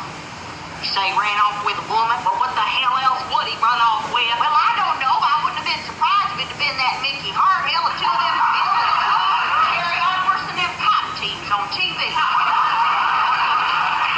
The woman, Mama. Boy, she must be some prize package. Well, I tell you, Ed must have a screw loose. Why would a man want to leave a lovely wife in a home like this? I bet you she's all doped up like everybody is today. Oh, Mama, what am I gonna do? I don't want to go to work in that icky old greasy old hardware store. How am I gonna raise my boys without a daddy? I don't have any skills. I can't type. I can't run a switchboard. Oh, the only thing this world I'm good for is housework.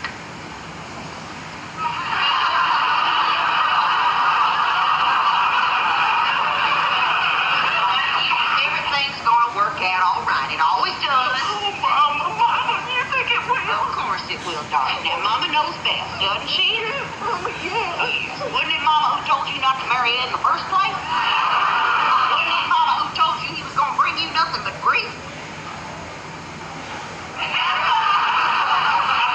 knew it. I've been waiting for it.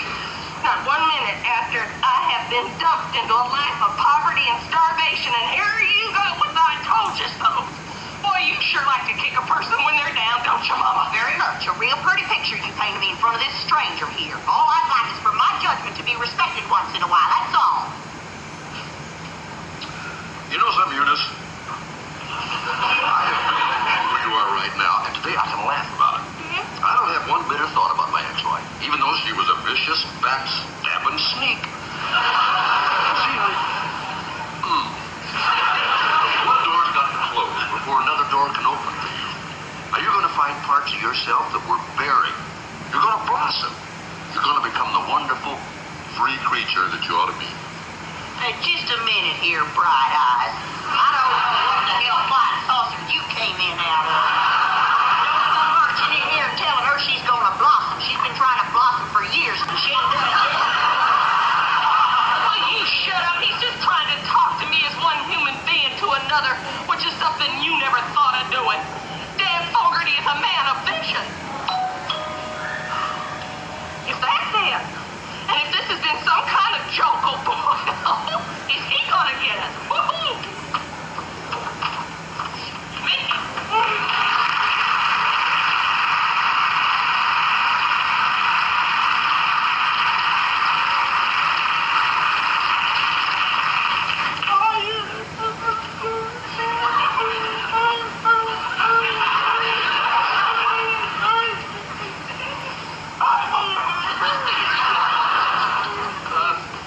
Fogarty. Dan Fogarty. Mickey Hart. Hi. Oh, we lost him. We lost him. Go. Mickey, will you snap to and tell us what the hell's going on here? Now, where's Ed gone? He went down to Mexico to get a divorce. Said he's going to start a whole new life all over again with that Miss Shirley. Who is this Shirlene person? Well, she's that waitress, the cocktail waitress down there at the Silver Slipper. Kind of a big, tall, soft, pale-looking lady. Got great big long eyelashes. I don't like that. Great big hairdo about that high. I don't like that. Is she a dope addict? Mickey, how long have you known about this little plot of Ed's? Just found out yesterday. He came to me, said he needs some money, so he sold me half the hardware store. Ed sold you half our hardware store? Yeah. Well, why didn't you call me? Oh, lay off the little simp, Eunice. He doesn't know any better. Hey, Eunice, listen, an attractive woman like you oughtn't to be left all alone, you know that? Now, don't you think with Ed gone, you feel just a little bit safer with me sacking out on that couch at night? No, she wouldn't. I'm not talking to you, Mama, and I'm pulling your claws. Mickey, will you please drive this man somewhere? Where? I don't care where. Some hot house on the other side here, do you? No. In that case, I'll see you soon. I'll see you real soon. Now, you keep your chin up, you hear? Thank you. I'm gonna go now! Keep your chin up, Parker. Where do you want to go? Well, I don't care, buddy. I can get by in a chair in the village your house tonight. Listen, maybe with that going, I can help the hardware store. I'm awful good with money. Maybe I can help with the book.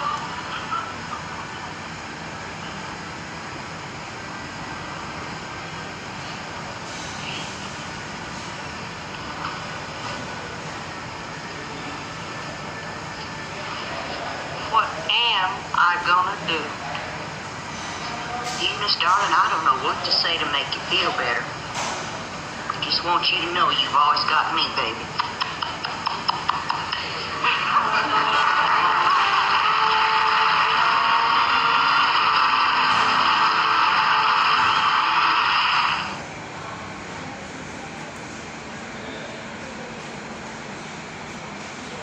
And the one key scene I think is when the Dan guy was trying to do one positive thing by saying, when one door closes, another door opens. Now is your midlife phase. You're going to reclaim parts of yourself that you left undeveloped, undiscovered. You're going to become the free creature you were always meant to be. So he was saying, you have the chance to be autonomous. The mother jumped in to interrupt this. I don't know what spaceship you came off of, but back off here, because the mother is dependent on the daughter to nurse her, comfort her, and mirror her like that. So the mother wanted this symbiotic dependency on the daughter like that. So you can see the final scene like that. You've always got me. The translation is, I always need you, I always got you. So you can see the mother, imagine that mother in group therapy, right?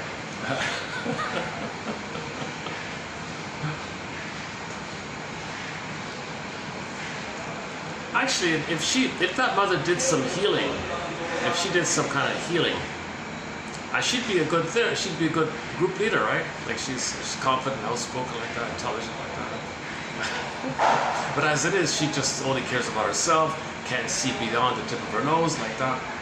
Right?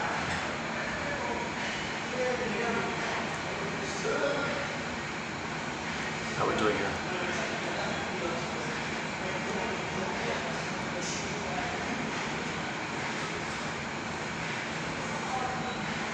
Well, maybe I can play some of that. Let me see if I can dig up that clip about the physiology of stress part. Hold on a second. This guy, the guy's 80, who's talking. Just like this. Stress hormones are released into the body. They were released because originally, what were we afraid of? Saber-toothed tiger. I said, what are we going to do? Run like hell. I go, okay. I say, so what was your first human experience of stress? Is survival from a threat. How do you survive? Fight or flight? I go, yeah. Tell me which part of your body you use in fight or flight. The answer, arms and legs. I go, well, yeah, those are the most important part to escape. So I say, so wait, you need blood. I go, why? Because blood carries the energy. I go, if you're in a healthy, normal state, where's your blood right now? Almost all of it is in your gut. I go, why? Because the organs in your gut are maintenance of the body. Fix, repair, cleanse, do all the things to take care of your health. But if you're in a state of running away from a saber-toothed tiger, the blood in your gut is not going to help you. You need the blood in your arms and legs. So listen, there are three things. Number one, when stress hormones are released, they cause the blood vessels in the gut to squeeze shut. Why? Because it pushes the blood to the arms and legs where you need it to run or fight. So, what happens? Well, you can feel it. When stress comes, you get a queasy feeling. You get butterflies in the stomach, that queasy. I said, what is that? You're feeling the blood vessels squeezing shut. You can feel it in your gut. reason. I need the blood in the arms and legs. We'll take care of the body if I escape. But right now, I gotta run. Okay? So, first step, stress hormones close down the maintenance of the body. Why? I don't need to maintain it, I need to run. Okay? Number 2, this is a big one. Stress hormones shut off the immune system. Why? Because it uses too much energy. And what do you mean? Well, if you've been sick, you probably didn't have enough energy to get out of the bed. So I say, wow, so when the immune system is really working, you're depleting your energy to support the immune system.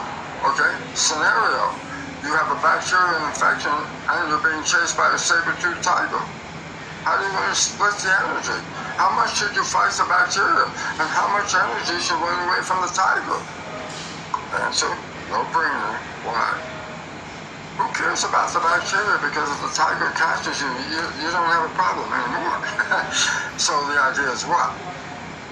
Stress hormones, listen, this is so profound. Stress hormones shut off the immune system. As a matter of fact, when doctors want to transplant an organ from person A to person B, they don't want the foreign organ in person B to be rejected by person B's immune system, which rejects a foreign organ. So how does the medical system prevent a person who receives a transplant from rejecting the transplant? They give the patient stress hormones. Why? Shuts off the immune system.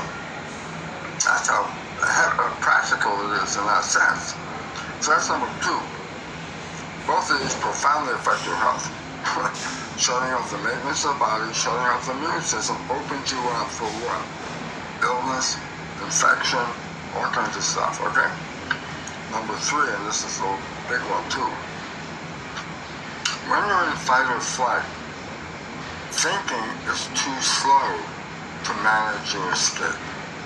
Thinking is like, I said, no, you don't have time for you gotta run. I said, so what happens? Remember I said stress hormones go to the blood vessels and they go to squeeze shut? It causes the blood vessels in the forebrain to squeeze shut. I said, why? Well, that's where thinking is. I said, well, where's the blood going when they squeeze these? Hindbrain, reaction, reflex, no thinking. So the more stress you're under, the less conscious you are, the less intelligent you become. The less creation. What's that? The less creationary you become. Absolutely, you lose all the power of the conscious mind, which is the thing that is God-given creativity. Okay? So I say, so what are the consequences of these 3 things? Number 1, shut down the maintenance of the body. Number 2, shut down the immune system. Number 3, shut down the intelligence. Well, what do you think happens? A health crisis. A health crisis that's affecting this entire planet right now. Why? It's not genes causing a problem. It's the stress. 90% of illness is strictly from the stress. Why? Because you're shutting down the system. You go, why would nature make that?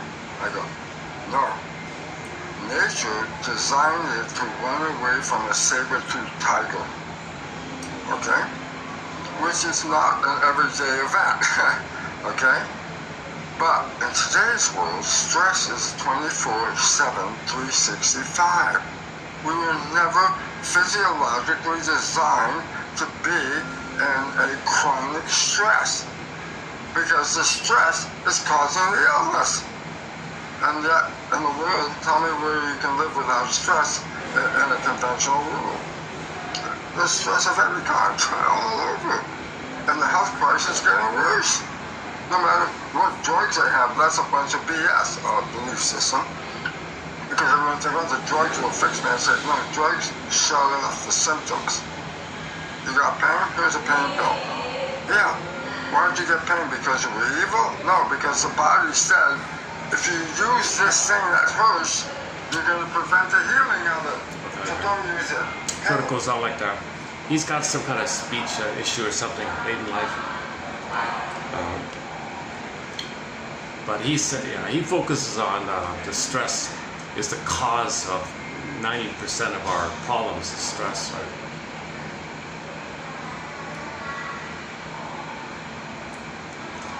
Yeah, some of these other ideas I don't know about, but you got to really pick and choose what's practical with his speeches. He comes up with some very lofty ideas, some practical insights. So you got to pick around with this guy here, I think.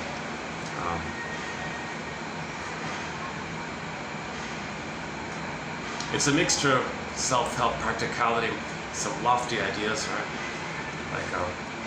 Like why do people cross their legs and cross their ankles, cross their legs or cross their ankles, or fold their arms or something. It's meant to flow the blood hemispheres, left and right hemispheres. If you cross your arms, in the yoga, it's the cobra pose. You cross, you do the cross your arms like that, and do the same thing with the legs. You stand on one foot. Look up the cobra. I think that's what it is. Look up the cobra yoga pose. So, and you hold it a bit like that. Right? You feel better because part of it is the blood. It stimulates a more harmonious blood flow between the two hemispheres, thinking, feeling, thinking, feeling, thinking, feeling. So like that, right?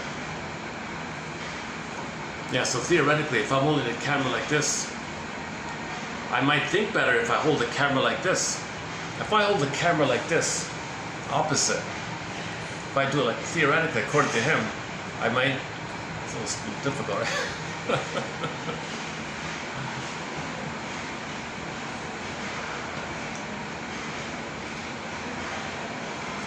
One good thing I like about what he says, he's one of the rare quote-unquote public intellectuals, I guess, that focuses on the issue of the habit brain, the habit mind. That by the age of 7, 95% of our personality is laden. We only got 5% that's conscious, creative, free choice like that. And then stress, that's even diminished. Instead of 5%, it might be 4% or 3% of the stress. Then you're just operating automatically like that. So if there's trauma, you're automatic looping, self-defeating, self-limiting, self-sabotaging. You're repeating symbolic, kind of looking for a better past. You're unconsciously repeating the loop in the habits. So mothers are very critical to the children. Don't touch this, don't do this. They think I'm no good, I'm bad. So that's self-limiting. They're afraid of happiness, they're afraid of success. So if you try consciously to do something, your 95% brain says, I don't believe it, sabotage it, loyal to the script, loyal to mother, loyal to the hope that one day mother will love you, loyal to the circuit. And this circuit now is autonomous, just spinning around like a computer program loop like that. Now his bit about this self-hypnosis, I don't buy it. I really don't buy this kind of semi-scam. I don't know, and I can't speak officially or formally about it, but he claims that not like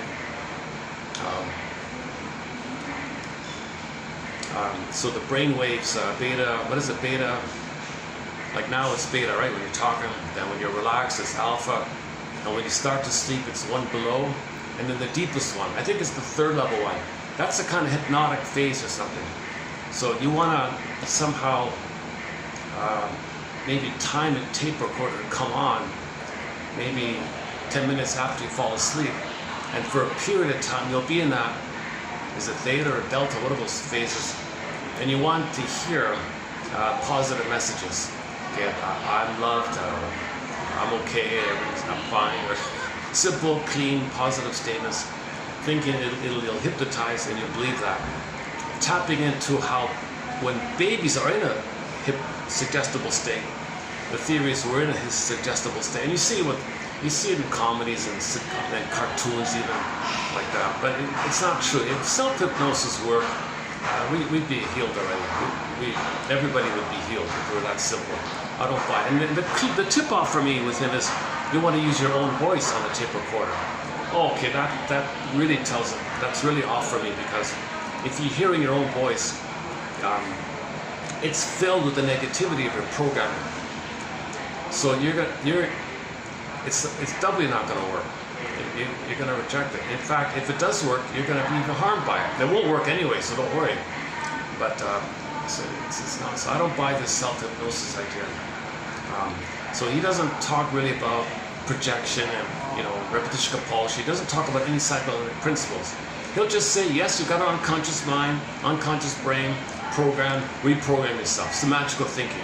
So this is like a magical thinking. You play a tape with positive affirmations and magical thinking, you'll be healed. Okay, this trickery, I don't like that side of his thing. Whether he knows it, whether he is doing it deliberately or not, I don't know. But some of the tidbits of some other tidbits that he has, I thought are helpful. I like this one about his phrase. Is it in there? Let's see. Where's that one about the? Fever. Yeah, take aspirin. Reduce the fever. Okay, he's banned. He's kind of shadow banned by the community because he's a little over the top, maybe a little unrealistically over the top, idealistically over the top.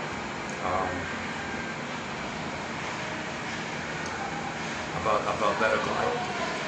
He's maybe a little extremist in his idealization about things. But it's something you don't want to argue. Yes, you want harmony. You want harmony. So the practical side of the lofty ideas is fair enough. If everybody knows themselves more and more, if we can all admit that we're wounded, that we got traumatic scripts, then there'll be understanding, empathy, and then we'll get along more and cooperate more, and there'll be like an ecology among people, which can fit in with the ecology that things are meant to be ecological and harmonious in an ecological way with the earth, with the people, like that. So he's very strongly, maybe that's why he's shadow banned. He wrote a book called Anti-Darwin, or Beyond Darwin, because Darwin was a part of the plunder system. He's an officer of the plunder system, the propaganda plunder. So he would, because we're already in plunder mode, he would just apply what he saw to emphasize the survival mentality. But that's not really the broader truth. The broader truth is what indigenous people have been saying forever. Indigenous people have been saying forever that we're from the earth, there's an ecology in the earth, and we're part of it, we're from the earth, and we're meant to have a kind of a felt sense that we're of this earth, we're from this earth, we live in harmony with the earth, those kind of things. So you want the ecology of humans would be the shared understanding that we're all one family, earth family, human family, but we're wounded, well, at least know that we're wounded, kind of thing. As it is, we're traumatized. The metaphor is the caterpillar. Okay, we're plundering the planet, pillaging the planet like a caterpillar, voraciously gobbling up. Okay, play the song by Rick Emmett. We're destroying the planet, gobbling up the planet, eating up the planet as fast as we can. And at the rate we're going, it looks pretty bad, right? So we're just destroying the planet because that's the greed. And then Darwin would say, well, that's what it is. No. You're describing a symptom of trauma. He's not talking about the cause of trauma. The cause of trauma, one theory is it started 6,000 years ago with the mismanagement of discoveries, and we traumatized the babies because of the misunderstanding that our discoveries gave us actually serotonin from our discoveries. Then when it went away, we felt stressed, so we pillaged to get the serotonin. And then you traumatize the baby to plunder to get the serotonin. Then we've been in this devouring mode for the past 6,000 to 10,000 years, whatever it is. So that's what it is. So if you're in this mode, then you tend to facilitate this mode. You can do things. You can say, oh, it's a jungle. Greed, devour. You can put mothers on the table with the legs up, and the gravity pushes down to traumatize the baby, to suffer the babies, to make them to be bored a street fighting man with too much street running man. So you want to increase the chance of birth trauma. One theory is, okay, I'm not a doctor, but one theory is the gravity is going against the natural delivery when the gravity is pushing down on the baby on the table, because there's supposed to be gravity supposed to participate in the birthing process. So for most of human history, women would squat or use the birthing stool. There'd be gravity with the contractions and the pelvic space and openness and the contraction, oxytocin, and the flow like that would be natural delivery. But if you put the baby flat out with the legs up, it's pushing down, he's in a battle. Baby's in a life and death struggle, stressed out in the battle coming out. Like this, pushing, blocked, mother tenses, he's struggling in the canal, and the doctor's got to come in, and then he's traumatized at birth. Well then, okay, now he's traumatized at birth. the baby will feel that he was plundered and pillaged. He identifies aggressive and plunders and pillages the planet. And then to support that, to justify that, you create the slogan that what Darwin said. And then, so he wants to, you got to correct this nonsense. I think that's an underappreciated point about him. He was like an officer, like he was a head of guy in there. So he's invested in the greed to live a comfortable life. So the most traumatized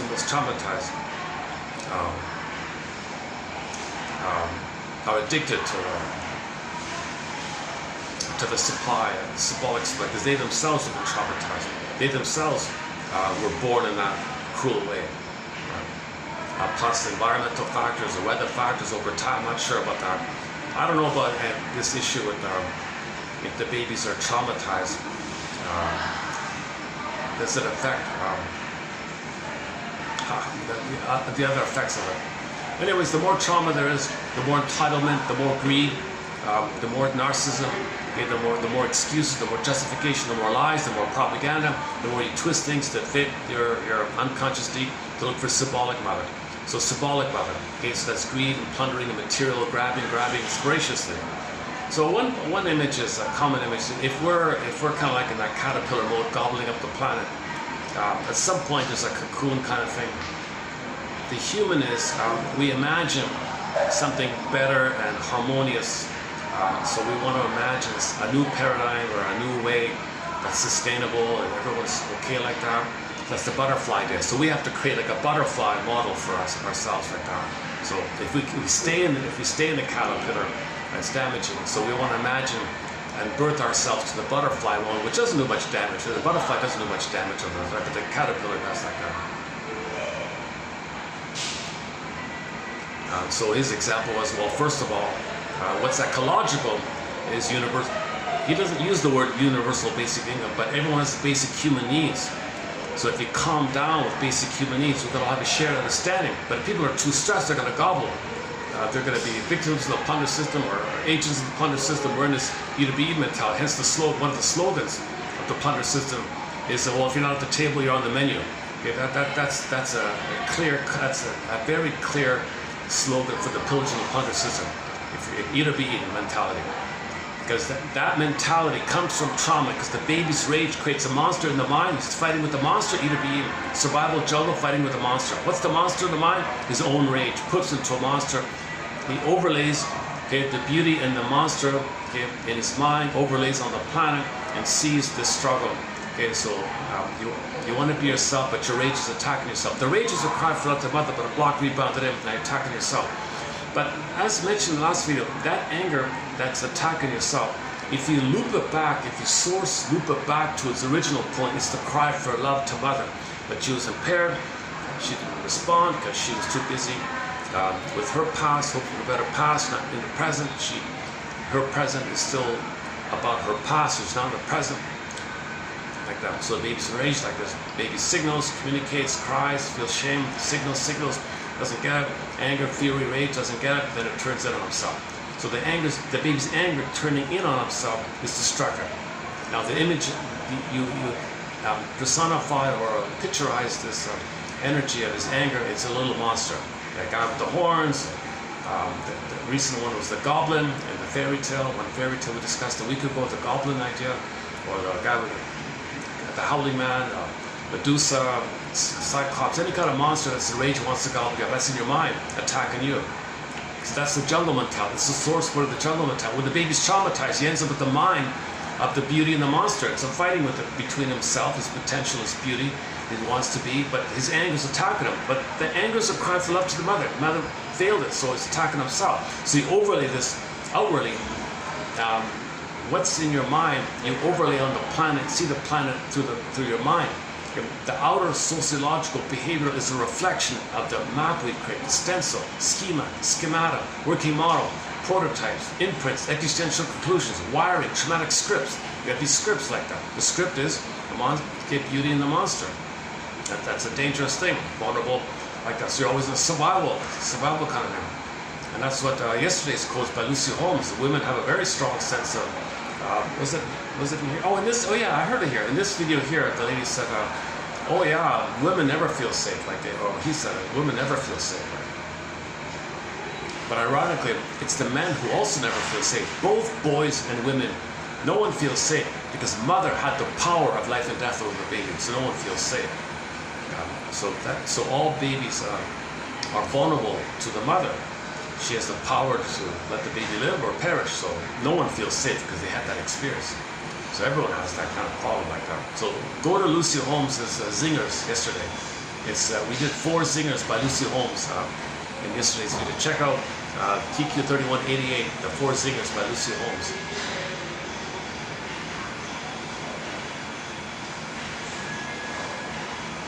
Oh, the title of this clip is "Your Mind is Creating 95% of Your Life."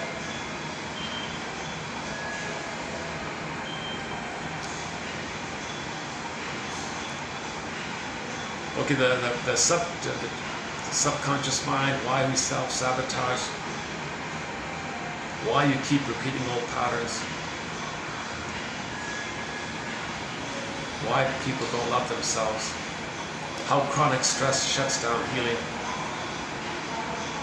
I don't really, I don't know if he knows this, but the interviewer is using this to sell her products. So she slips in a huge infomercial for herself. Oh my God! So you might want to be interested in hearing the professor, but you're bombarded with the interviewer's sales, some kind of selling trick or something. So there's I don't know, maybe he doesn't care. I don't know. The guy's in his 80s. As with all of these authors, you gotta be your own detective. And Robert Bly's attitude is, when you hear somebody speak, you gotta think that 30% of what they're saying is wrong, and you gotta figure out which 30%. So that definitely fits for me. 30% of what he's saying, okay, no way, I don't buy this. I'm just for myself, right? And when I speak here, it's not 30%. It's much more than that, because I'm not a doctor, professor, I'm not a midwife, doula, nutritionist, gynecologist, paleontologist, archaeologist.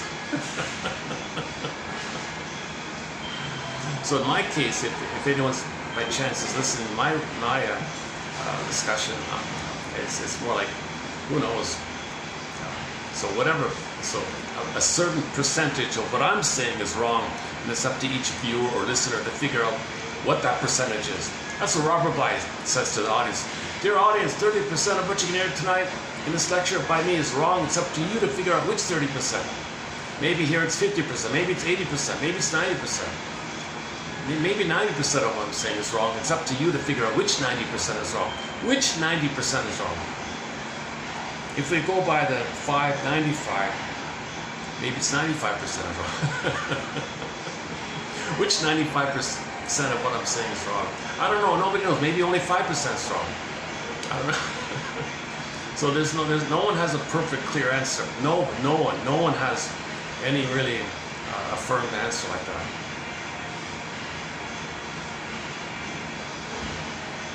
Because these 95 unconscious traumatic scripts are unknown to us, it's repressed, it's spinning around in the unconscious. We don't remember it. It's childhood amnesia. These circuits were laid in before the hippocampus came online, so we had no kind of conscious recording of it.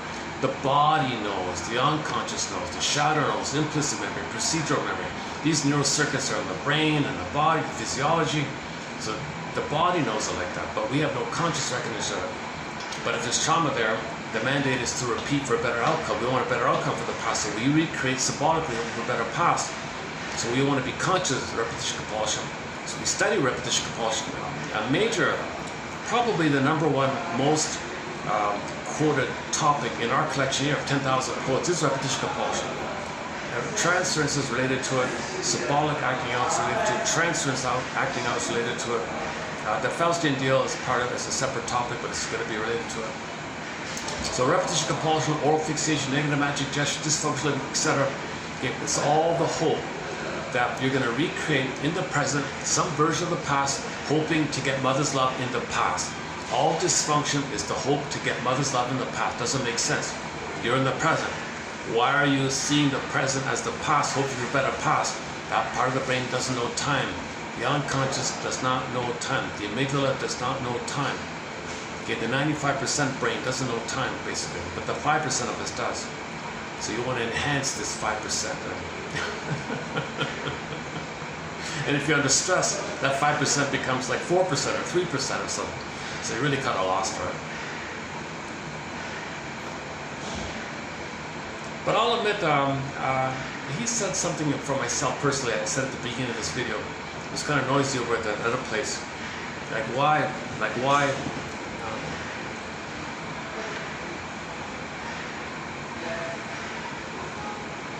So my blood is devoted to the street running man, let's say, like the stress response, right?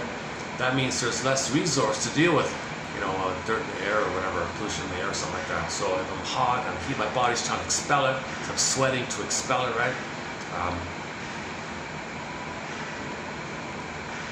He makes he also comments on fevers, the importance of fevers. Fevers are good because it heats up to burn away the bacteria. So you want to welcome fevers like that. I'm not a doctor, but just in general, fevers are nature's way to deal with whatever you're going through. So don't freak out if you have a fever. Just let it run its course. There may be exceptions, I guess. But he says it's really sad if some people panic when they get a fever and they want to do something to not have a fever. But nature says, no, have the fever, sweat it out, you'll be okay.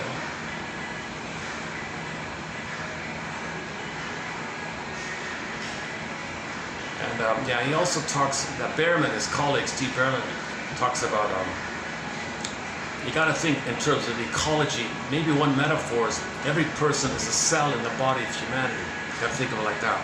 So every organization out there in the world, it's kind of like an organ in the body.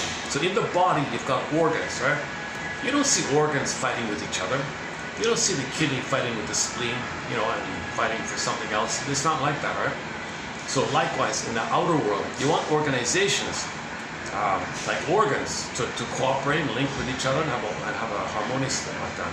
So to do the harmonious thing on the outer, you want organization on the outer to cooperate, not just split, you know, as part of the plunder system. No, that's damaging.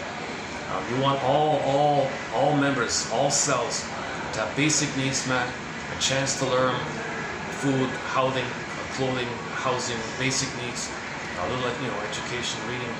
You want every cell to be healthy. You want every person to be healthy like that. The way it is now, it's not like that, obviously, right? So to restore ecological sustainable balance,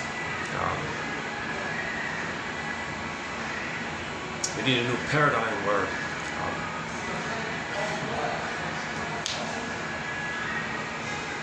some people are so scripted to plunder at the expense of others, because remember, the child who's traumatized is in a little bubble, solipsistic bubble. They don't care about others. That's the danger. So we've got to cure narcissism. So that's why this quote's helpful. So we do have a thread on narcissism. So I recommend typing in the word narcissism in our search engine. In this channel, you get a lot of great quotes on narcissism. Masterson's a key author on narcissism. There's a book called You and the Narcissist by Kimberly Harding. It's a little tiny mini self-help book by a professor of another biology teacher, Kimberly Harding, Narcissism, a couple of other ones, right? And once again, the last video, Lucy Holmes' quote about narcissism, seeing everything like a breast and not caring about others. So we always hear that lack of empathy, don't care about others. Well, because that's the status of the baby nursing. He's not there to have a mutual relating. He doesn't see the mother yet as a person. He's just a little king and a god to be fed. He's just still in that kind of place.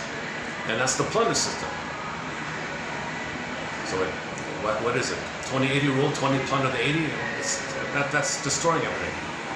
So there needs to be a richer self-awareness, a richer self-connection. Got to self-audit, self-awareness, self-understanding. So study narcissism, study trauma, study the body's response to trauma, the mysterious link between relational trauma, interpersonal trauma, weaning trauma, strain trauma, ambient trauma, and attachment trauma.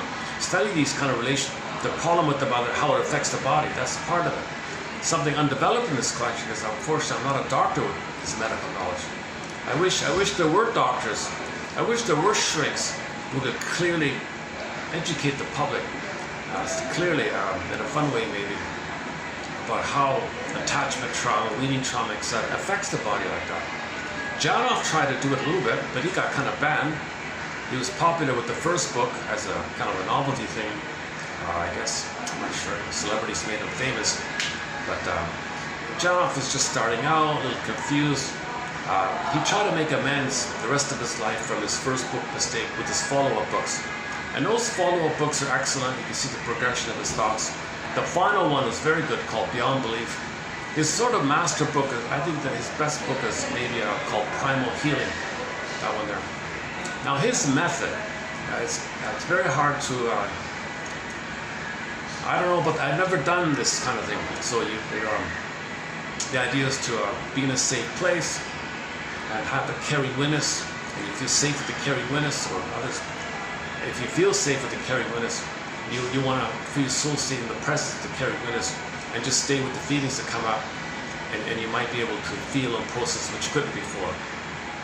And you might have a shake off, you might have some kind of release, you might have some new insights, something's come to you like that. Call it primal healing. So I don't know about that part. So we don't cover that side of his therapy approach idea. We don't cover that. But it is kind of appealing, the ideas of it all. But it's not practical, because the carry witness has to be an enlightened witness himself.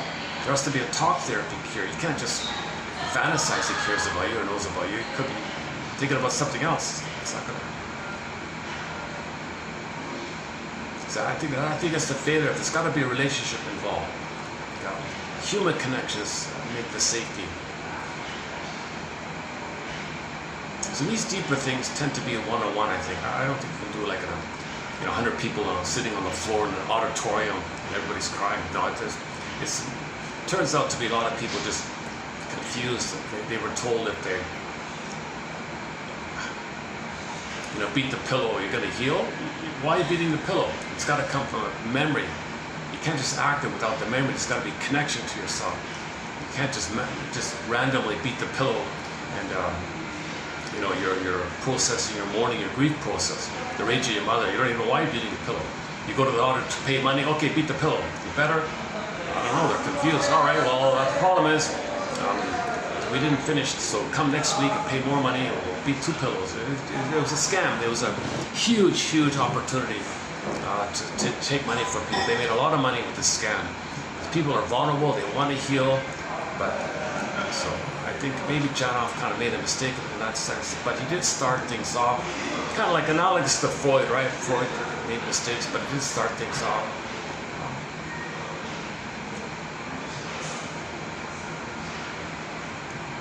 Yeah, so it would be nice if somebody could teach the public clearly about how attachment trauma affects the body, the physiology.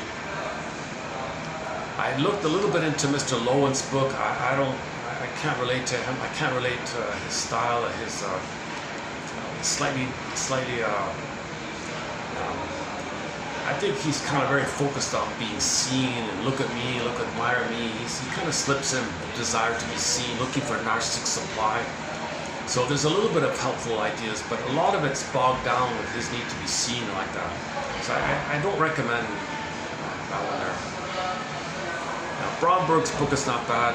Philip Bromberg has a trilogy on disassociation, the shadow of the tsunami, emotional traumas and emotional tsunami, calls it the shadows, the PTSD, the after effects, standing in the spaces.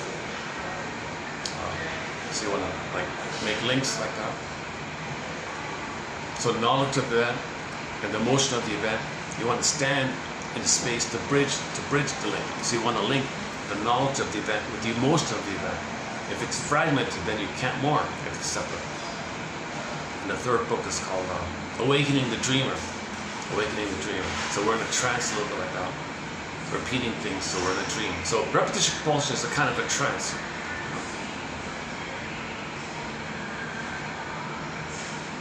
This is actually not a bad spot here. I can't really come here often. Once in a blue moon I might come here. I think the front desk is. I'm okay. They don't hear me over there.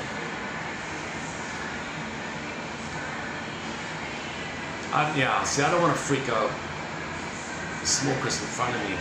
they might think I'm filming them. I'm filming myself, but who knows? Maybe this is a misunderstanding, right? So as I'm speaking now on the camera, there's two persons smoking in front of me.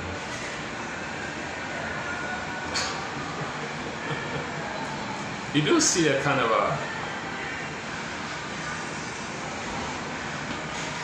Let's not go down the smoking topic again. I'm just surprised it's still kind of popular. I'm surprised that there's still a lot of smokers around. I'm really just surprised. I was in Germany in the summer of 2022, and like in the rural area, the countryside a little bit, the hills and all that, nice place. Man, oh man, just like vending machines all over the place. Cigarette vending machines are everywhere. Smoking is huge in Germany. I couldn't believe it. Minimal Wi-Fi. I couldn't post any videos in the countryside there. I couldn't post any videos there. It was like 2G or something. For some strange reason, they don't really have Wi-Fi in the countryside of the world.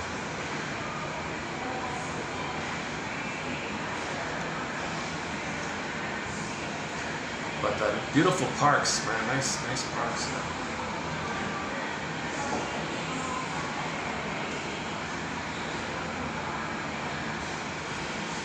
There is a certain feel and energy. You know, the German language is analytic. Like, I don't speak German, unfortunately, but the analytic, something unique about German. The long, very lengthy vocabulary. It's kind of precise and it's lengthy. A lot of words for things, and these words are very precise. So the German language seems to be, that's why a lot of intellectual richness of philosophy and psychoanalysis came from Germany. So psychoanalysis was birthed via the German language. So because the German language had that orientation, looking for clarity. So maybe without German, maybe we never would have had psychoanalysis.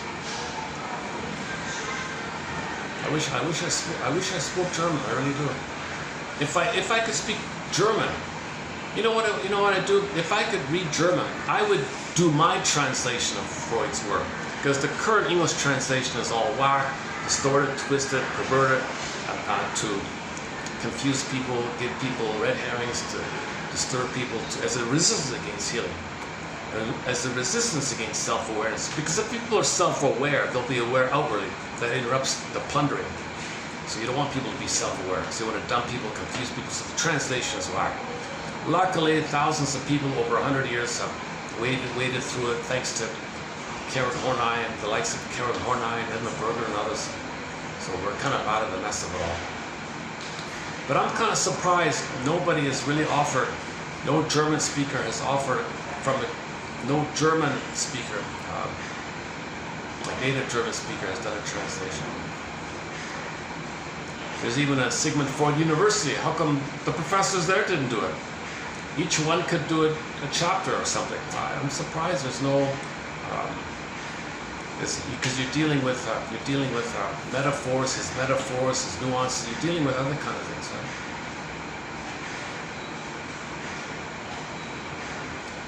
In the English translation, you don't have English words for what they might have said in German. So the English words that came about confuse people, and that was maybe the idea right now.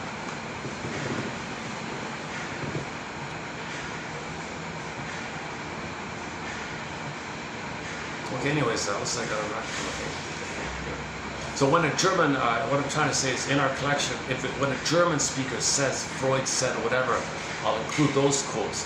But I never include quotes, with the one exception recommended by Masterson. He said it's okay about his most famous essay, Memory Repeating Working Through. There's a lengthy. If Masterson quoted, I kind of trust him, intellectual guy. He's whatever mentions. That's sort of an exception. A guy named Henry Hart, I have a couple of his. I think maybe he knows German or something. But generally speaking, I only include Freud quotes from German authors. If someone like, Edmund Berger, Berger would say, Freud said whatever, so fine, I'll include that. Recently, it was about, recently Berger pointed out that Freud said, there's no time in the unconscious. So since Berger said it, directly, he said that Freud said that I included that quote. There's no time in the unconscious. So ideas of immortality above, unconscious thalamus is below. And you're traumatized there. That's why I have ideas of mortality to maintain the lining of the status of the trauma early on. The script is early on. So ideas of mortality are loyal to the wiring of the script of trauma and the wiring of during the time of thalamus. Ideas of mortality are a reflection of the thalamus is below, as above, so below, like that. So if you focus on ideas of mortality, that's the thalamus's idea. So if the baby didn't get enough bliss with the mother during the stage of thalamus to pop out, to graduate out of that, he never hatched out of the egg because there was no egg there. So he's in a thalamus. Babies are meant to be in a psychological egg for the first 4 to 5 months of the stage of merging, fusion, mother-infant dual unity, quote-unquote psychological egg. So the two is one like that. It's usually, another smoker. How we doing? Let's see, how we doing? 2:28. And this is funny. Yesterday, I spoke for a while. It was 2 hours. I felt like a long time. I'll tell you, it's funny about time, right? What time is it? Well, it's 5 o'clock. It's already 5 o'clock. Got 30% on the battery. 30% on the battery. So so I'm getting about 3 hours worth of battery, as it is. Okay, he says it in there about the street fighting man. You're born a street fighting man. He should say you're born as a street running man. Because that's the first response to stress, is to flee. But if you're cornered and blocked and blocked and blocked, then you fight. The fight and the anger is the final one. You're born, babies may be born as a street fighting runner. And later on, when if the environment or if the mother's so abusive, he might be rewarded even to fight back like that.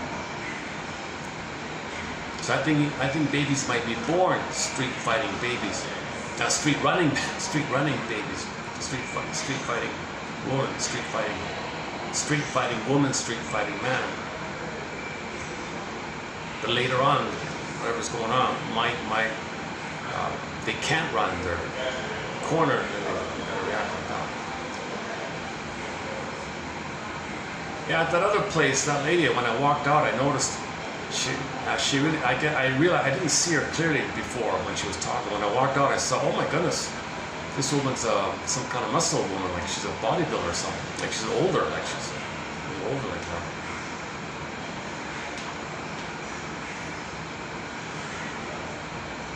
She was speaking French, right? She was a French woman. French or Italian or something like that. Yeah, okay, I get it. This today begins a holiday time, I think.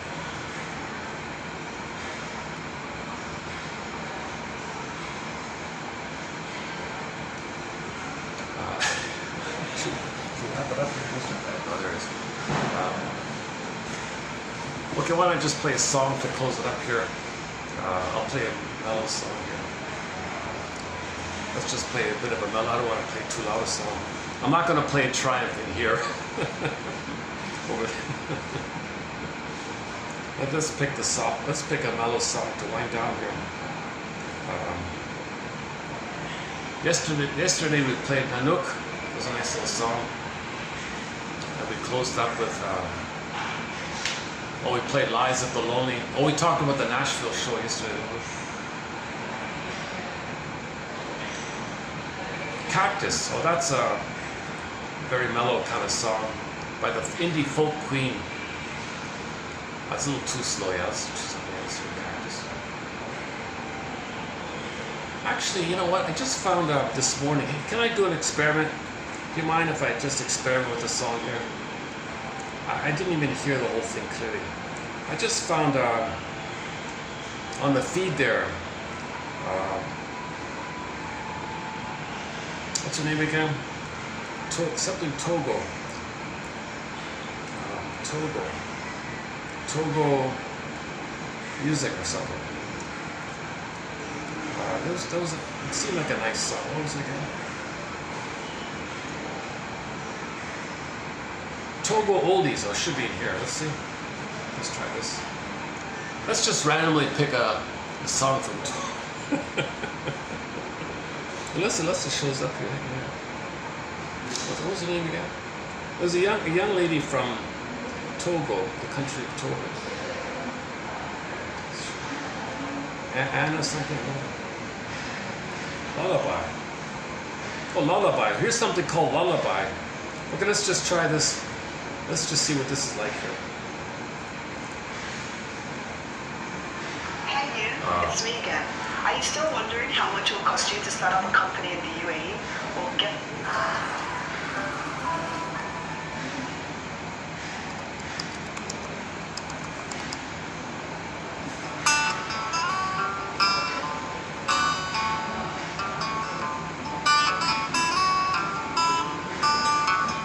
Okay, so when this lullaby ends, I'll hit the stop button.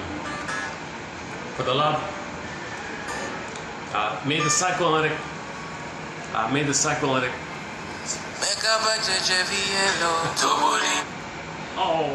lost it. Oh, what happened? This thing is so sensitive. You don't even touch it, but you lose it. Oh, there it is. Back again. We're back again. Okay, when the lullaby ends, I'll hit the stop button. So, okay, submitted for your approval and consideration. Check out the quote below by Lucy Holmes on this issue of narcissism and how 1-year-olds just play with things, and it's just a little bubble. But a developmental achievement is person-to-person related.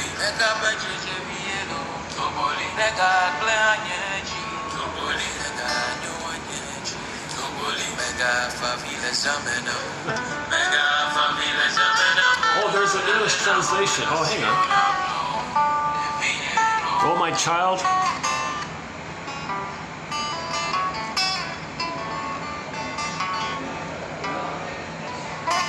Okay, when this song ends, I'll hit the stop button. Whose perfect child is this? Whose perfect child is this? Even she is. I gave birth to this child. Perfect child. I'm here for you, child. Something might.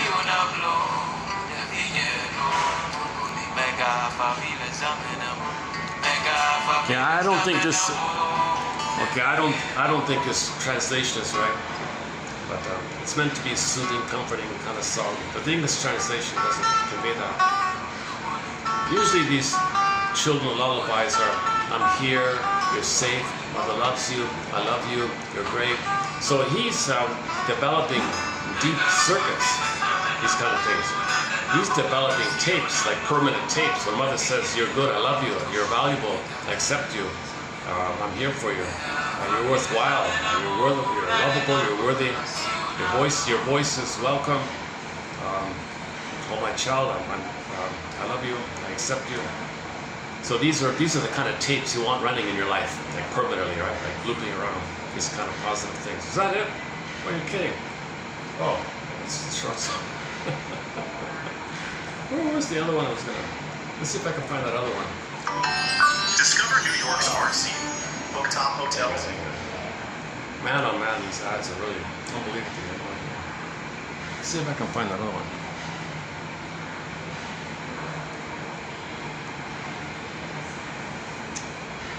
You know where I found it?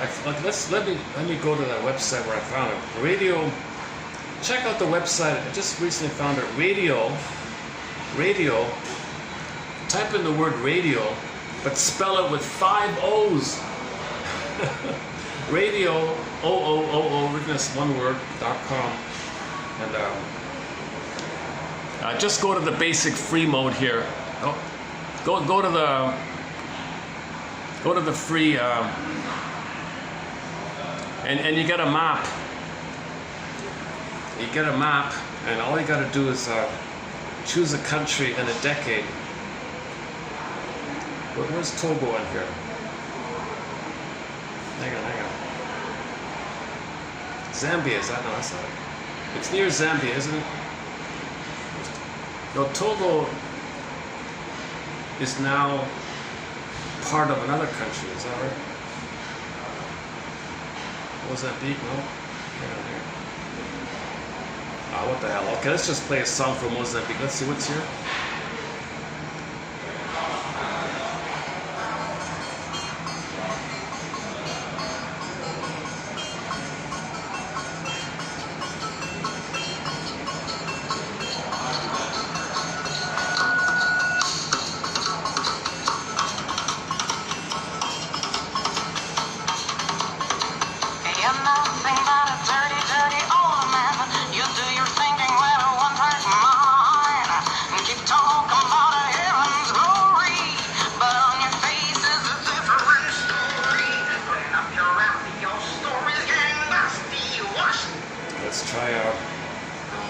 Let's try Nambia, 2010.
What's this one? Oh, Congo. Here's the Congo.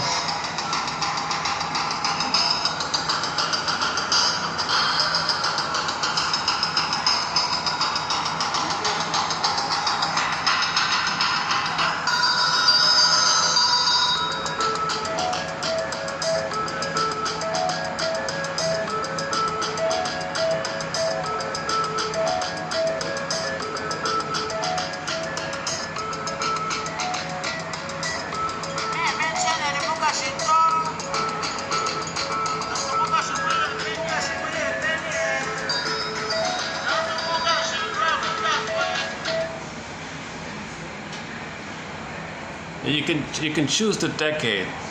Sudan. Well, let's go to Sudan, the 70s.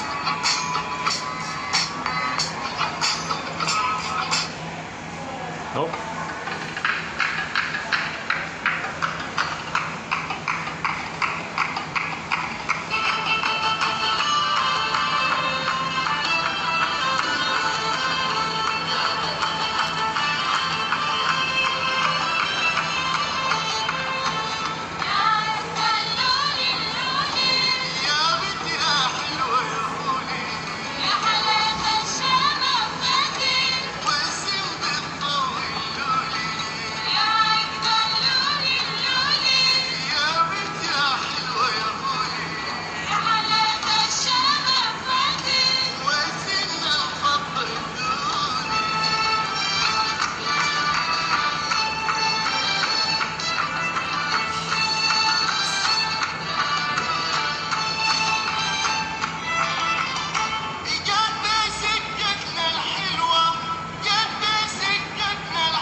A lot of great music from Africa. My goodness, yeah. Okay, I'll see you in the next video. May the psychoanalytic perspective be with you. So yeah, just be aware that 95% of our drive, what we're doing, comes from the unconscious mind, the habit mind, which we're not aware of. Only 5% is. So we got to face the traumatic strip, shine a lantern, and see if we can make new choices. If we're conscious, only consciousness can do it. You can't bypass it. If you're conscious of what you're doing and feel about it, then you can make new choices like that. So the shared kind of perspective is that we're wounded. We have two minds. And oh yeah, he said in every marriage there's four minds. Start with that. In every marriage, there are four minds. So when a man gets married, he brings his conscious mind into the marriage. Okay, she brings her conscious mind into the marriage. At the same time, he brings his habit mind, his unconscious mind, which is powerful. She brings her unconscious or habit mind. So in every marriage, there are four minds. Just kind of reflect on that. That seems to be a good starting point. That there is such a thing of being of two minds. A common phrase, I'm of two minds here. A part of me thinks this, a part of me thinks that. I'm of two minds here. All right. More smokers. Okay.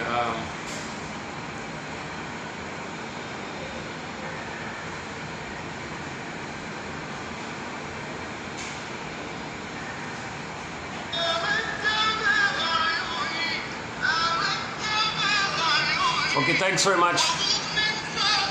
We'll see you in the next video, which will be whatever the number is.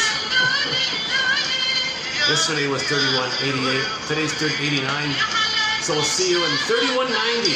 We'll see you in the video entitled 3190, and we'll continue to add quotes to our 62 chapters on the go here. Thanks very much. I'll see you